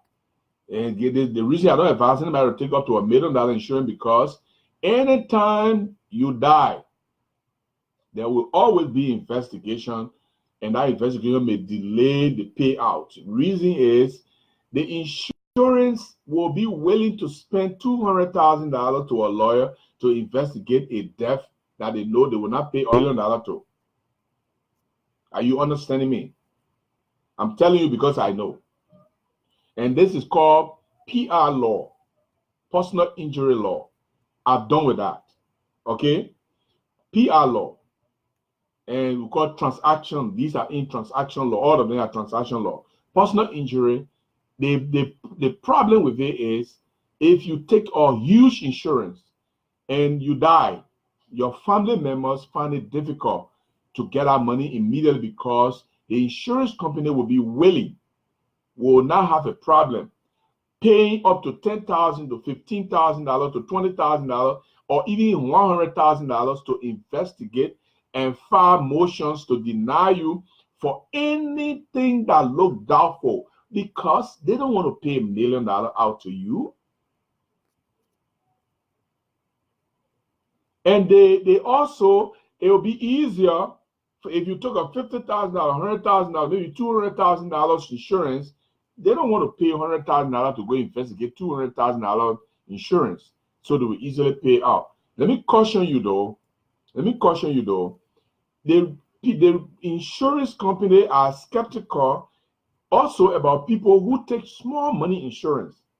Let me give you an example. You have your son. He's 10 years old. He's 9 years old. He's 15 years old. Their insurance can be pretty much low. So you go and insure the person for $50,000. Insurers are skeptical because record has shown. I want you to follow me carefully. Don't leave here and say Gibson said it can always happen. Record has shown that people who put little insurance on their relatives, there's a likelihood that they may do something nefarious so that they can get a $50,000 because insurance don't even ask questions. By the time that person died, they didn't want to deal with no question business. They just gave you the money straight. So people, do you remember the guy who put a $50,000 insurance, a $30,000 insurance on his son, on a baby that just got born, a 1-year-old baby, and then he and his girlfriend, they went in the supermarket and locked the baby up in a van, and they killed the baby, even though he didn't get the money, because police were able to investigate and realize that he was at fault. But what happens if nobody had known and he come and see the baby there? He would have had the $30,000. It was easy to kill that baby for $30,000. The insurance not even asking questions, they're getting the $30,000. We also have situations where somebody insured their son for $50,000 and then killed his son just so that he can get the $50,000. He didn't get the $50,000 because his luck ran out and the police investigated and realized that he killed his son. So the insurance didn't pay the money to him. The insurance rather paid the money. They will still pay the money, but they'll pay the money to cover the child's expenses, burial and other things. And maybe if the child has a mother who has nothing to do with it, they will give some of that money to the person. So what I'm trying to say is this. Don't take it, and I don't want to make that decision for you. You can decide what you want. It doesn't mean that everybody that took money, insurance that are lower, it means they will kill. No, that's a wrong impression that anybody can have. And not everybody who take a $50,000 insurance, that means they're going to kill somebody tomorrow morning. It's not true. I'm just giving you reasons why insurance companies are either reluctant to pay or they are always skeptical about people who take certain kind of insurance. There's an insurance right now that gave out $20,000 called burial insurance. You pay like $9, and then every month you pay $9, $10. When you die, they give you $20,000. They're not even asking questions. They give you $20,000 for your burial, so that way your family don't have to worry. Now, the problem we are having is some of us have our parents who are staying with us. When you tell your mother, say, let's go to the insurance who can put insurance on you, your mother thinks you want to kill her. I'm speaking to all of you now who are mothers who are listening to me anyway, anyhow. Don't give your daughter or your son problem. It doesn't mean that when your son wants to put insurance on you, it means you're going to die tomorrow. It doesn't kill anybody. I've been insuring for a hell of a long time. I'm not still dead. I'm still here. You can be on insurance and live the longest as you want to live. No insurance can determine somebody's lifespan. Okay, so we know that our parents, because they know when they come from Liberia, anything you talk about life insurance, because their people go to Liberia and lie to their people there. They don't even investigate what happened. They'll go and lie to people in Liberia and say, but I think you go there, they put you insurance, then you come in down now. And then because they put it down, they don't have an ability to question the whole kind of statement. They have that notion when they come here. In fact, my father doesn't want to come to America because he don't want anybody to put insurance on him. I'm telling you, his children, they are all. I'm the only person who's not citizen of America. All his children, they are citizens in America here. They want to send for him. He said he don't want to come. Why? Because he want to put nobody to put insurance on him. He don't understand. So if you try to tell him, it will take a long time before he understands. So I know so many of you have your parents like that. But the problem they are doing for you is, the thing they are doing for you here, they are putting you in a financial stress, because some of you, all of us here work from hand to mouth. I'm not going to bullshit that I got money. I work from hand to mouth. All of you work from hand to mouth. Even if I'm keeping money somewhere for business, somewhere, some days, it doesn't mean I got a lot of money. Some of us here, most people in America can't even show $50,000. A lot of you will not be able to show even $50,000. Or some of you don't even have quite $2,000 right now in your bank, laying down there and say, yeah, that the money I'm depending on. No. If my car gave up right now, I can go and take money. No, because why? The money, most people making America to go and spend it back. You have your mother staying with you. She's old already. Instead of her allowing you to pull out life insurance so that when she dies, you don't have to go around the Liberian community begging for them to bury your mother. They don't understand. I'm appealing to all of you, the mothers that are listening to me right now. Don't give your children a hard time. When you die right now, I say you are old now. Some of you are sick. Some of you got a problem with your health. If you die right now, how do you think you're going to be buried in America? How do you think you're going to be buried? So, okay, I get it. So when you die, then you don't care because your daughter will do anything to bury you anyhow. Whether your daughter go into debt, whether she go around begging before they can put your body away. No, you don't mind about all of those things. But your daughter just provided a simple solution, man. You're not dying tomorrow morning. Let's go to the insurance. They will do all the examination. They will put you on insurance. I will pay that money every month. You can be here. You don't got to die. You're not going to die. After some time, if God say come tomorrow, man, I see money. I can take your money. Even if you want to be buried in Liberia, I can charter plane and take your body to Liberia and bury it beside your husband who died before, or beside your wife who died before, or beside your house and bury you there. No, some mothers, some fathers, they don't care about that. They don't care. All they think about is the daughter must do everything, the son must do everything. They don't care how the money comes. And some of them are so problematic. You bring them to America, you bring peace or trouble. Some of them will even undercut you. They go to other people and gossip about their own children, say things about their own children that they got no business saying. While the child is trying hard to keep their mother to be good. Some of them will say, I want to go to Liberia. Why are you going to do that? I took you from Liberia to come here so you can live long. You want to go to Liberia. Believe me, when they go to Liberia, they don't even stay on there. They will come back. So please, and those of you, the young people, you are the one I really want to talk to. Don't think because you're young, so you can't give yourself life insurance. You can't put yourself on life insurance. Nobody knows when they're going to die. Let me give you another example. Recently, they just buried a little girl who got drowned in the Fargo area here, Mohair area. Tell me if the parent had insurance on that little girl. Because the little girl death was not planned. I think a school or so, or school took her, they go to the park, and she got drowned. According to my information, it may be right or maybe wrong, but she got drowned. They didn't take her there to go and drown her. But because of circumstances, whether she went to swim with people or she fell in the water or something, she got drowned, she died. If the parent of that girl had insurance, they probably would not even be relying on those people to come and give and bury them. They say, give our daughter, we'll bury our daughter. They'll bury their own daughter. Even if they want to take the little girl body to Liberia, if they wanted, they could do it. And they could give the girl a decent burial. And in Fargo, for those of you who live in Fargo or in North Dakota, some of you will be cremated. Because Cass County or all of social services in North Dakota don't go for that nonsense. They say they'll give you free money for you to go bury people. They can only tell you that we can cremate the person, that all the help we can give you, they'll bring you, they take your dust, they give it to your relative. But if you want to be buried for the people to see your grave, then you have to have some money to pay for the place they're going to bury you, to pay for your embalmment at a funeral home. And most of you don't have the money. Most of you don't have the money. So you don't even have money to even feed your children correctly. I'm not saying that with disdain. All of us have problems getting money to even feed our children.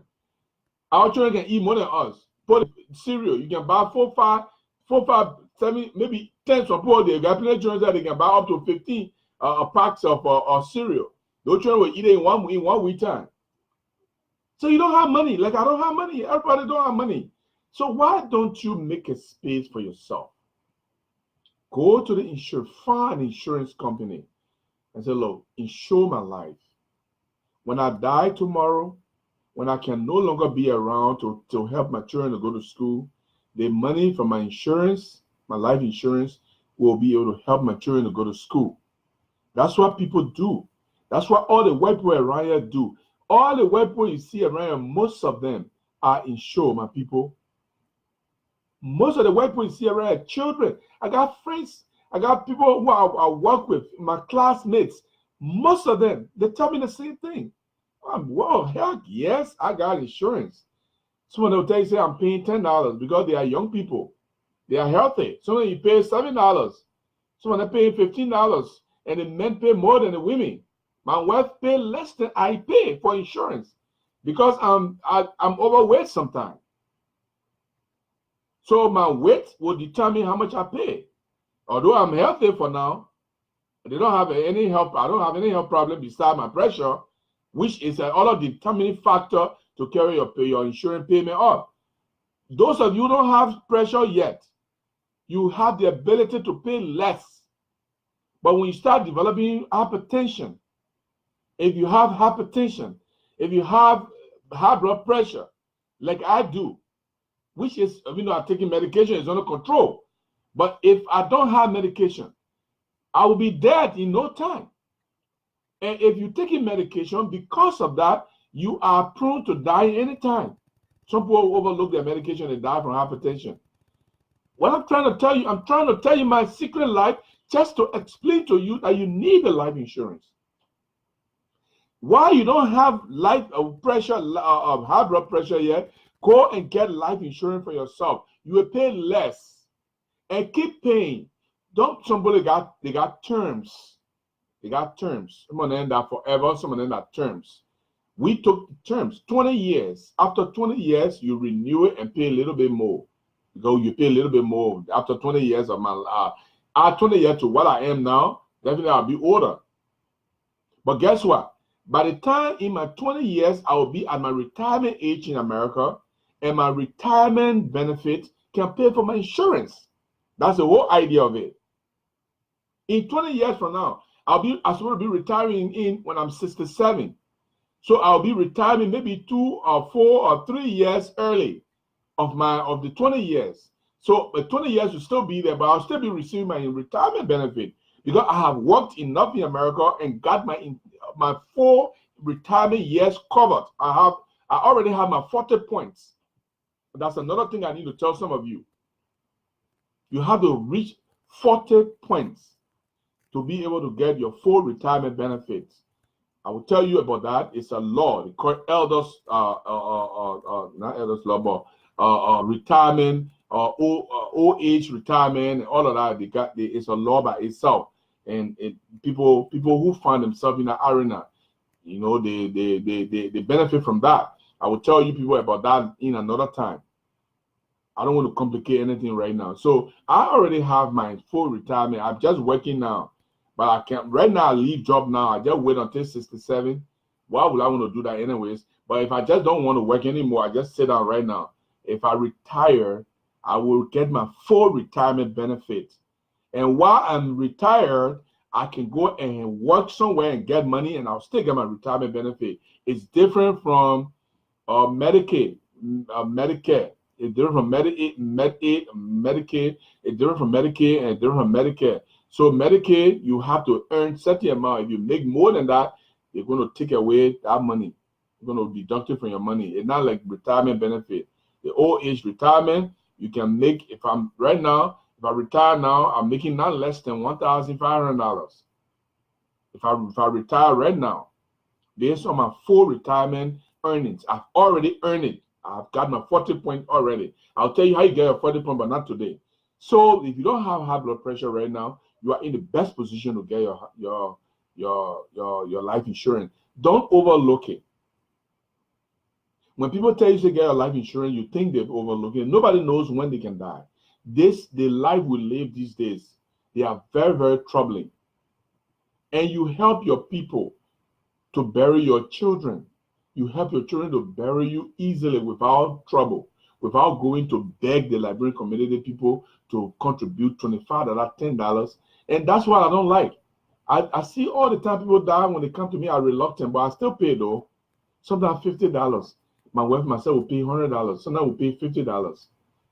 Why would I want to go through all of that? Why would I want to always bury people when these people don't want to take life insurance and they're working like I'm working?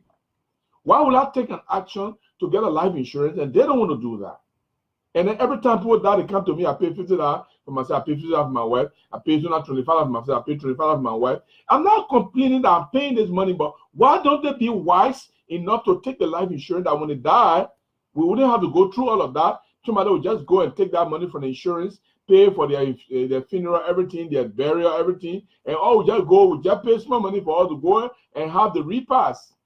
Why don't you just do that? Why should we always pay for people that will not want to take life insurance and all the time they will charge us money?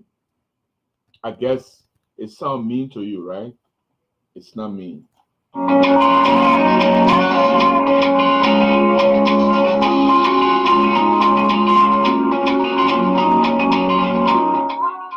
East Coast is bracing for the wedding of the year. It's all coming down in Newark, Delaware.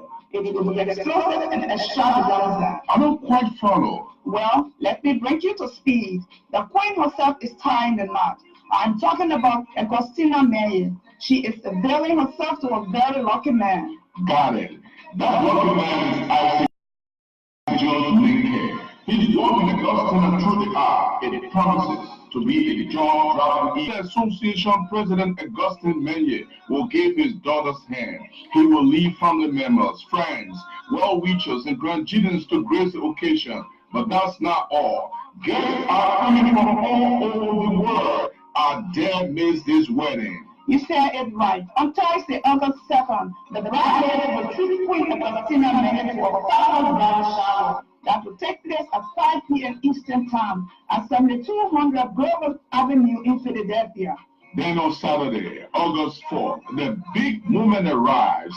At 2 p.m., Isaac Jones Naked and Agostina Meyer will exchange holy vows to be together for better or for worse. The wedding and the reception are happening at the Executive Banquet Conference Center.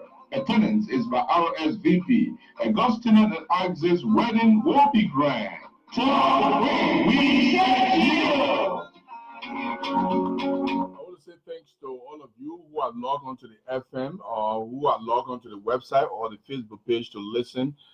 We have 5,069 people listening to the FM right now, worldwide, and I'm talking about worldwide. People are listening everywhere. FM, 5,069 people are listening right now to the FM alone, and I'm so ecstatic. Thank you very much for those of you who listen to the FM. Keep listening to the FM. You make me feel like even if the Facebook is not there, I can broadcast and still know that people are there who are benefiting. Those of you on the Facebook, I see 14 people. That those who are on my page directly. There are other people who are shared the broadcast to other forums that are listening or watching from the other forum that does not recall here. So that I know. But these are people who are directly logged onto my page here, and so these are people that I can see. And those of you, if you are watching me from other forums, like I share, I share to other forums, like 12 or 13 or so forums, I share. And those of you who are watching me from other forums that I don't see your number, thank you for being there. This is intended for education. Look, guys. The problem we have is serious. We African, sometimes those of you, most of us who come to America, when I came to the States, I never knew that, before then, I went to cover the Ministry of Health one time. They were trying to, there was the drugs at the TB annex was diminishing, and they wanted government to fund them, and they came to my office and they said, "Look, Gibson, we want you to help us, TB annex officials, we want you to help us to publicize this thing. We want to capture the government attention. We have made our appeal, but if this thing is not addressed quickly, the TB patients, if they are not taking the medication, they will infect a lot of people." So I said, okay. So I decided to go to the TB annex myself to see the TB patients. And at that time, there were about 17 TB patients at that time. They took me from one room to another. I was afraid, but the man told me, look, no, once they are on the medication, the TB it's not transmittable. So I asked the man, I said, but I started asking questions about TB. This something the TB annex director told me. And he was a doctor. I don't know whether he's still alive or still in Liberia. He said, Gibson, almost every 5 Liberians, 4 got TB. They do not know. I said, what are you talking about? He said, yeah, because the reason why most people don't know they have TB is because when you are eating good food and you are nourished, TB cannot overtake your body. But when you start to malnourish, when you don't eat good food, when you don't eat often, then TB can overtake your body. That's how you get to know that you get TB, and you start to cough and your body start to drain, other things. So out of every 5 Liberian, 4 Liberian may have TB. Okay. So that was part of me. And then when I came to the States, I went to get a job from Fargo Public School as a tutor teacher, and they said you have to go take a TB test. I'm like, oh, I don't have TB. The man say, oh, the woman say, oh yeah, I know you don't. You know the white people, they hardly can behave. Him. I know you don't have TB, but it's just a procedure. All right. So I went to the TB. I went to the how do you call it? Occupational Health Center. So I went to take my TB, and guess what? I was proving positive. So I said, man, how come you say I'm positive? And how do I know that I'm proving positive? They put the stuffing on my hand and it caused blister. And when it caused blister, it means you are positive. So the man said, well, you are positive. So I said, what does that mean? Because I don't experience any problem. So the next thing they did was, after I was proving positive, they want to check my x-ray, the chest x-ray. I came my chest x-ray clear. That's what confused me more. So he checked my chest. They brought the x-ray, and he myself sitting there and he was looking at it. He said, but your chest is clear. You don't have any problem in your chest. So, but you still have TB. So I got confused now. But if somebody get cough, it's going to be in the chest. They're going to see it in the chest.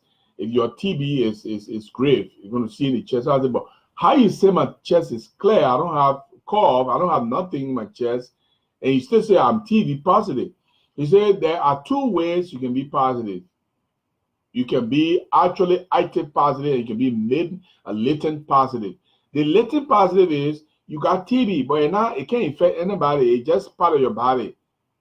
Maybe you came in contact with TB patient. Maybe it was a virus in the air. You inhale it, but it's not affecting you. It's not affecting anybody. You cough. It will not catch anybody, and you will not get sick out of it. The only way it will start developing strength in your body is you are not eating, you're malnourished, then the TB start to take over. It start to gain strength in your body. So I said, so what can I do? You say, well, you gotta go to the public health and they gotta give you a tablet. That's how I went to the public health. Most people don't know that. All Liberians that come here, 90% of them got TB.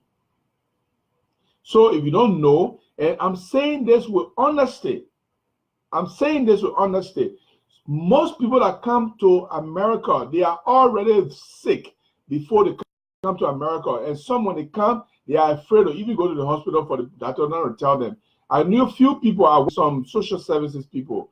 And one of the problems they have, and I'm not going to tell you names here today because I'm not even going to do it. One of the problems they have is some people are sick. And I'm not going to tell you what sickness because I work with them. And they said these people are sick and they get the medication. They don't want to take their medication. You know what? And I asked some of them, why you don't want to take your medication? You know what you tell me? These medications are the real problem. They want me to be, they want to create problem for me, so they give me the medication. The mentality of the Liberian man is that the white people get the medication so they can get sick more. So because of that, they don't want to go to hospital. Now, you don't want to go to hospital. You sit in a house. You don't know the status of your body. You don't know the status of your health. And the person let go and put you on life insurance because you can die anytime. Any moment you can die. And the person start running all over the place to bury you. I know some people will be angry with me. Why? Why I'm saying all of that. But I tell you, I know I take it so that it can look funny because honestly, it's serious. To be honest with you guys, it's very, very serious. I hate that, but I'll play you some song here. I want to play something here from my African collection. I got so many African music. I want to play this one for. Let me see which one I should play here.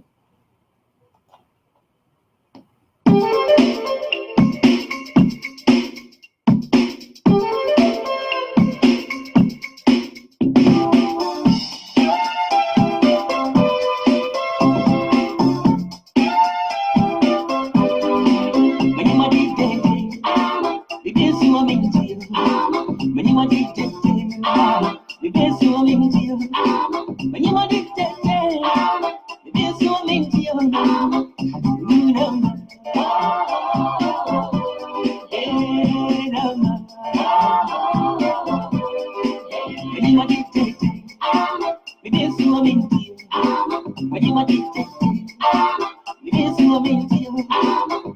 is by the man Daddy Lumba. They call it a Ben War.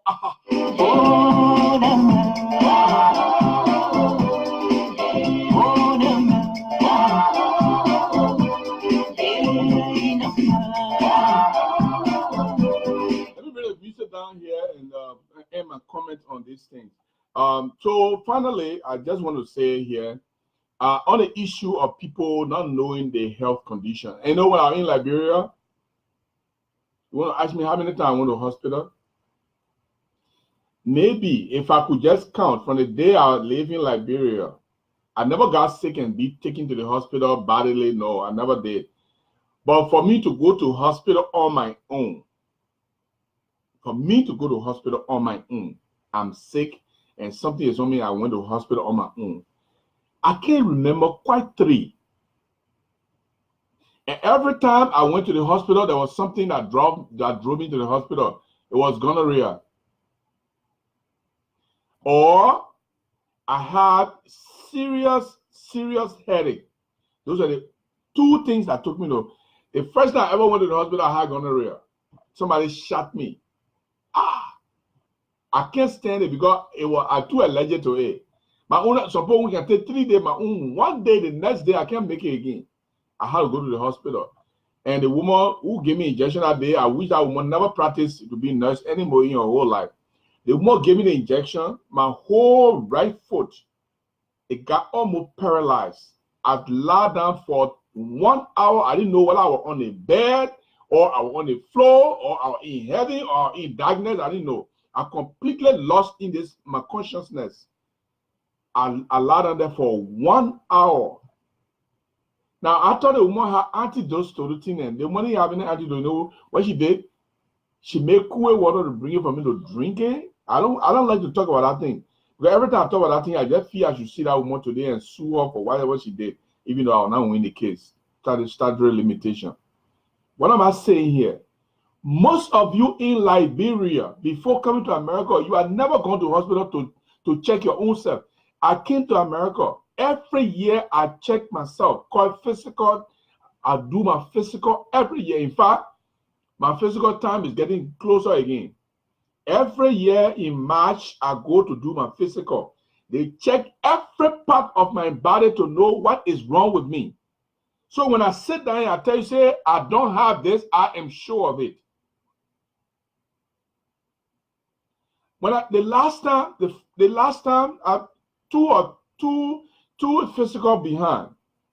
Before last year physical, before last March physical. When I went to the hospital, 2 physical before that, when I went to the hospital, the boy checked me all over the mental and said, your kidneys is having problem. And I said, why? He said, you don't drink water, right? I said, oh no, I don't like too much drinking. He said, oh, I see why. That's your problem. He said, what do you drink? I said, a lot of drinks, not pop, maybe coffee. He said, no. It's not good for you. He said, drink more water. The next time you come to see me, I won't see improvement in your kidney. My people, simple things that keep us healthy. We don't even know. Some of you eat big bowl of red and just drink small water. I'm telling you, you are endangering your life. And if they tell you, say, go have life insurance, because all that thing you're doing, you don't know when you die. You say they put 1K, you already die. Why are they doing that? So I said, oh, so if I drink water, it's going to be saying, your kidneys survive by the water you drink. The more water you drink, the more your kidney flushes and the more vibrant your kidney become. Most of the people who kidney die is because they don't drink enough water. So the kidneys it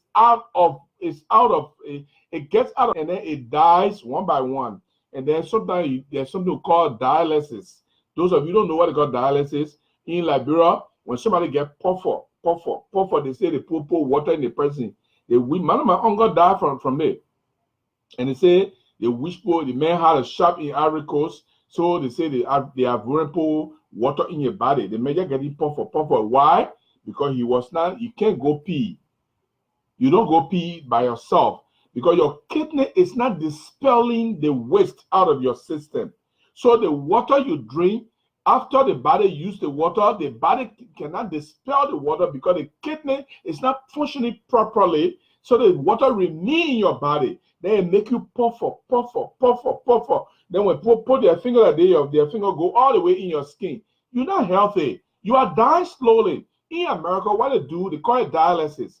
They take you to the hospital. They will take all your blood from in you. They will put it in a machine. Then they separate the blood and the water. They waste the water go, they spill the water, then they put the blood back in your system, then you live. Then you for another 1 week. If it gets serious, some people go to dialysis 3 times a week. Some people go to dialysis 2 times a week. Some people go to dialysis every day. If you see somebody go to dialysis every day, when that person miss one, their death is right like this. So some of you come from Liberia. You're the old people. You'll never go to hospital at all to check your system. Whether your kidney functioning, your kidney not functioning, whether your liver functioning, whether your liver not functioning, you don't know. Your daughter say, man, you came here, I don't know. Let the people check you and see what happened to you. They can put you on life insurance. Hey, my daughter once came in now. Hey, I want to go back to Liberia. Now how you're gonna do? You're gonna kill your money to make money out of them. No.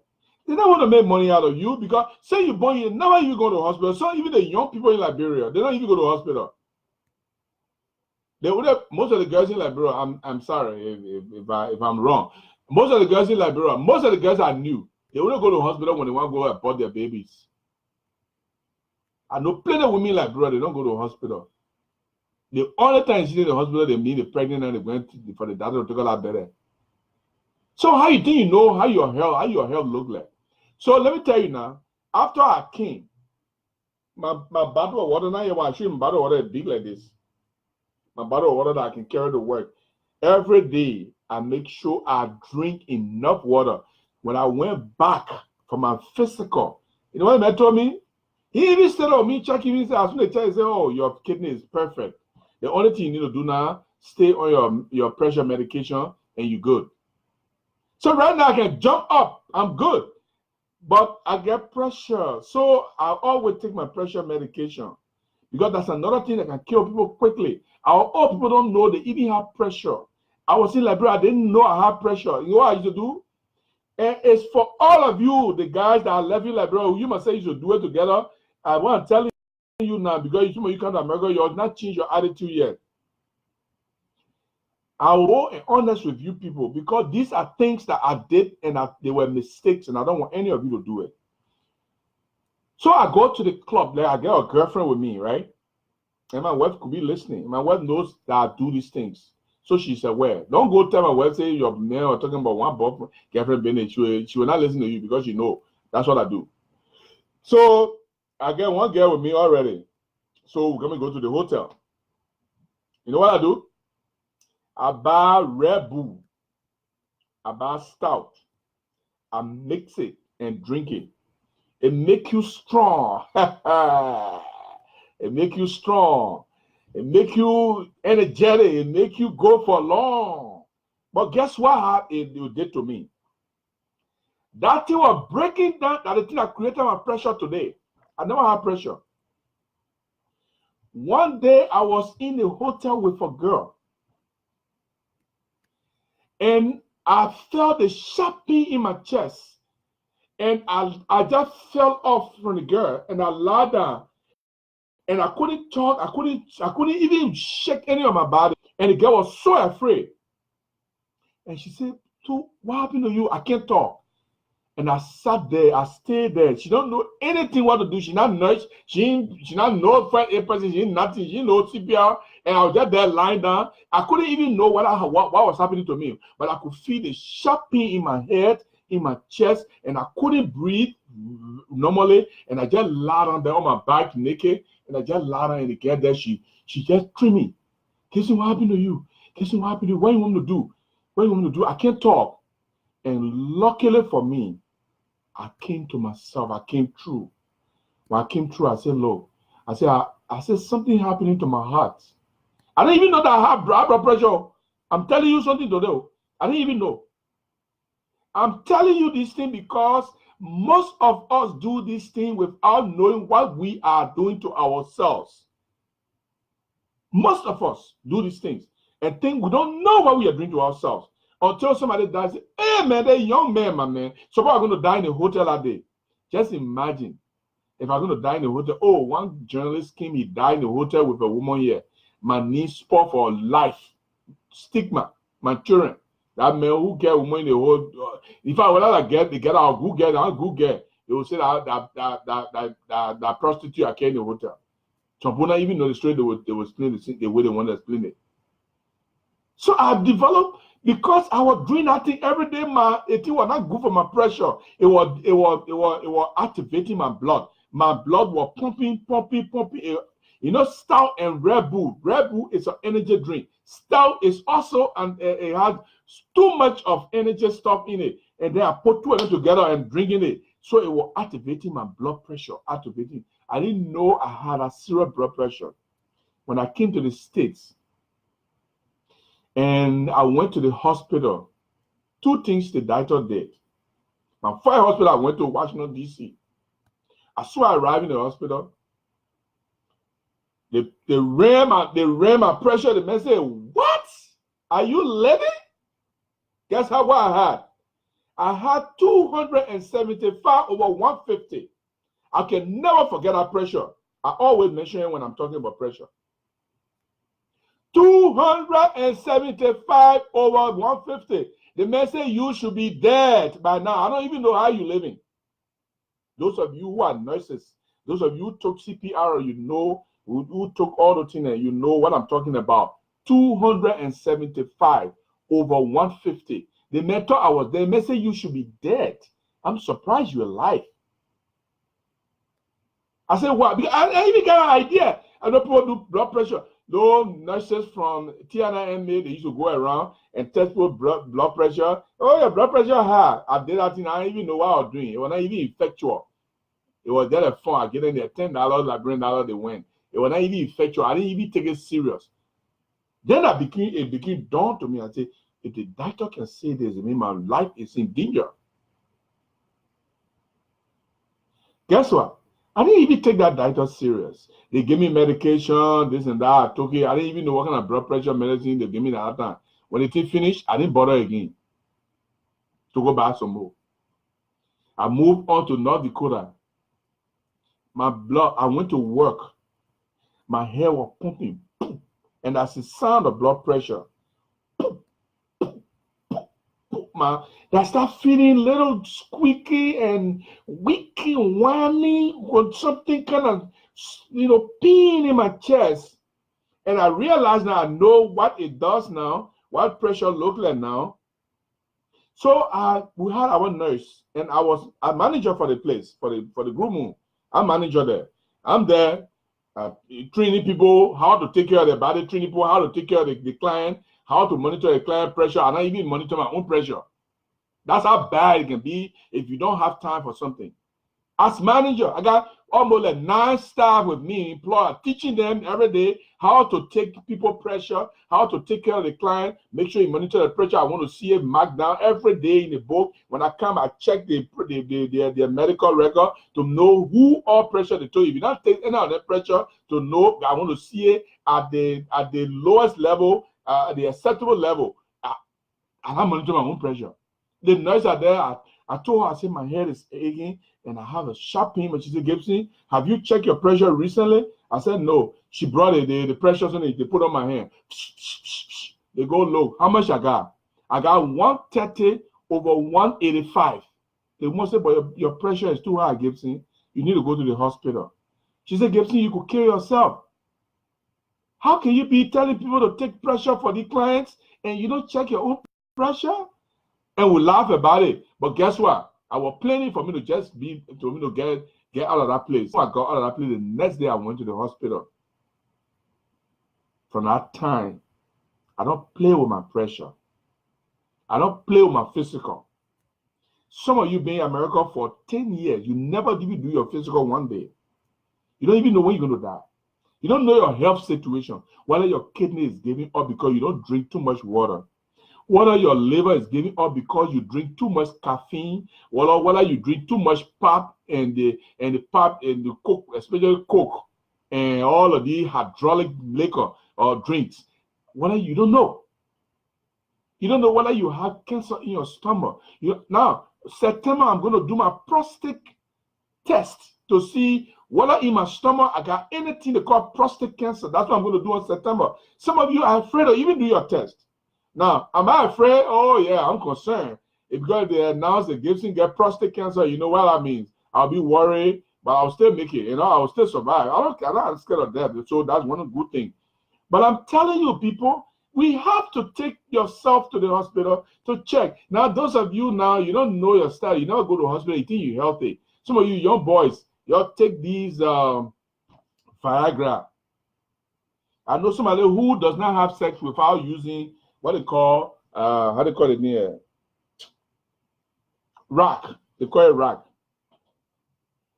I don't know where they got to take that thing from. They say that rack, it can make you numb. You can't even cancel. I say, my son, I can't make it numb. I'm stupid. Suppose it remain numb forever. I'm not going to do that. Some people don't have sex normally without having those things. You know what kind of impact those things have over your heart, over your liver, over your system. You're taking them and you think you're punishing the girls. That's another thing we're going to be talking about. I'm saying all of these things to tell you these things can activate real death. So when you are a young man and you are involved in these things, don't think your life is completely safe or you are completely healthy. Go and do your life insurance. When you die tomorrow, your family people will be able to bury you with ease. They don't have to go around begging people for them to bury you. That's how I'm going to end this topic tonight. And I want to say thank you for listening. I know some of you were uncomfortable with this. This one, let me read some of your comments here.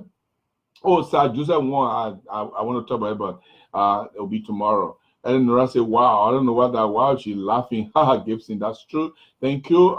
Influential philanthropic King Emil said this health insurance issue and to the end of life is very important. You've been talking about it long. Again, thank you. And yeah, my brother, I got to tell people, I tell people, that's why I use my errors, my mistakes to educate people. Because there's so many mistakes I made in my life. I got to use it as a media person to educate people. There's some people that will pretend that they are perfect. Then they want to advise people. No, if I do that, I'll be deceiving you. I made so many mistakes. So many. So I like to tell people the mistakes I made. I know some of my wife is not comfortable with some of them. You say you got to tell people all your secret or all your personal thing, and you probably not get no secret, nothing. Oh, well, I'm not talking about whatever my wife myself do. I'm not going to go there. But things that I do personally that are mistakes in my life, I got to tell people so they can learn from it. If you don't learn from it, you got your own set of blame because then I already told you. And you say, oh my God, you wanted to prove everything in the issue. My brother, I'm telling you, every day I used to do it. I'm not talking about 1 month, I'm talking about 5 months, I'm talking about 1 year. For almost 2 to 3 years, I was on that thing. I put Stout and Red Bull together. Stout and Red Bull, Stout and Red Bull, Stout and Red Bull. That thing almost killed me. Don't even try it. Well, if you try it, you think nothing happened to you now, you think it's correct. But I can guarantee you that if you continue it, it will have side effect and you don't want to do that. I don't want any of you to die from that thing. So guys, thank you very much. I want you next time, we'll take another topic. The America will in here, my people. Y'all find yourself, y'all find a way to check yourself. Go do your physical. If you don't want to take life insurance, nobody's going to force you. But go do your physical. I know some of you don't get insurance. Physical is not too expensive. It's not. You go do your physical and check yourself. For those of you who are even getting overweight, it's good for you to do your physical more. Recently, I went to Liberia. I was 230. I came back at between 210 and 200. I don't want to go back there. I want to drop further. And I'm trying to see if I can go on diet. But it's not easy. To see my wife Kasali where she go and say, I don't want to eat, and not easy. So you're the women, Liberian women, you can go to my you go Google for you there, say you can't go on diet, say it's not easy. So don't blame me, but I will try. So those of you who are even your weight, try to check yourself. If you know your father, your mother should stay with you, your aunt, some older person in your house, let the person, if they're listening to me today, put yourself on life insurance. It doesn't mean you're going to die. It doesn't mean your daughter going to kill you. It doesn't mean your father going to kill you or anybody for that matter going to kill you. It is good. When you die for any reason, they're not going to go all over the place begging people to collect money before they can bury you. It's so shameful that your mother died, your sister died, your son died, your husband died. Then you're going all over the place looking for collection. As a result, you get very some people who said they don't have money. They're all man, my pa died, now pay fasting. But the mess will pay fasting to you. They may not have no obligation to pay fasting to you. But people blame other people for that. My sister died in a place. Everybody here, they contributed. That may not pay. Family. It didn't measure pay family to you. He don't owe you any money. You should have insured your father. You should have insured your mother. You should have insured your wife. You should have insured yourself. You should have insured your kids. You refuse to do that. And somebody died from your family, and you want to blame other people, they not pay 5 cents. Is that how you want to do it?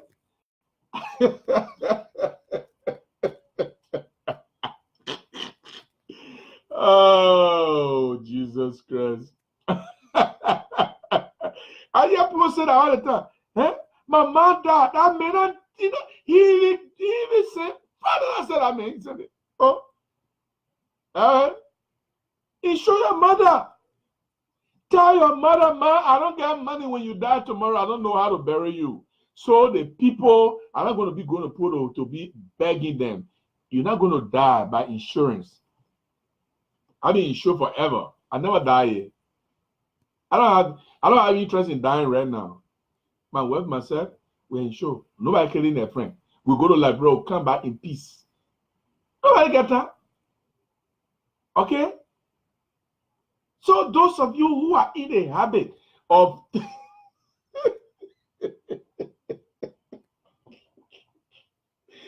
oh, Gibson, please stop here. Oh, Jesus. I'm not going to come to the end of tonight's broadcast, my people.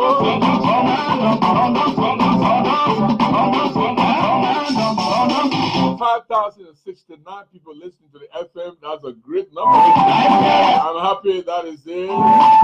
Those of you on the Facebook, welcome you also. I'd like to recognize Reverend Dr. Katura Yakobo. I was in Moravia. I didn't see you, but I came back.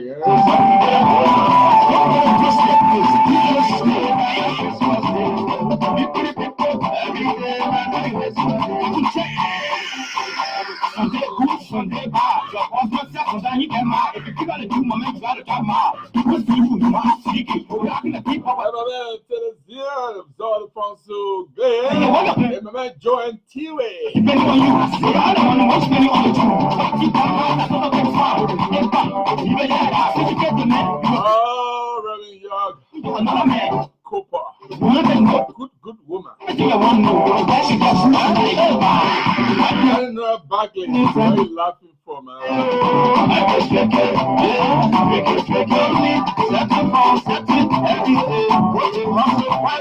right, ladies and gentlemen, I want to say thank you tonight for being with me. That's how we're going to come to the end of tonight's broadcast.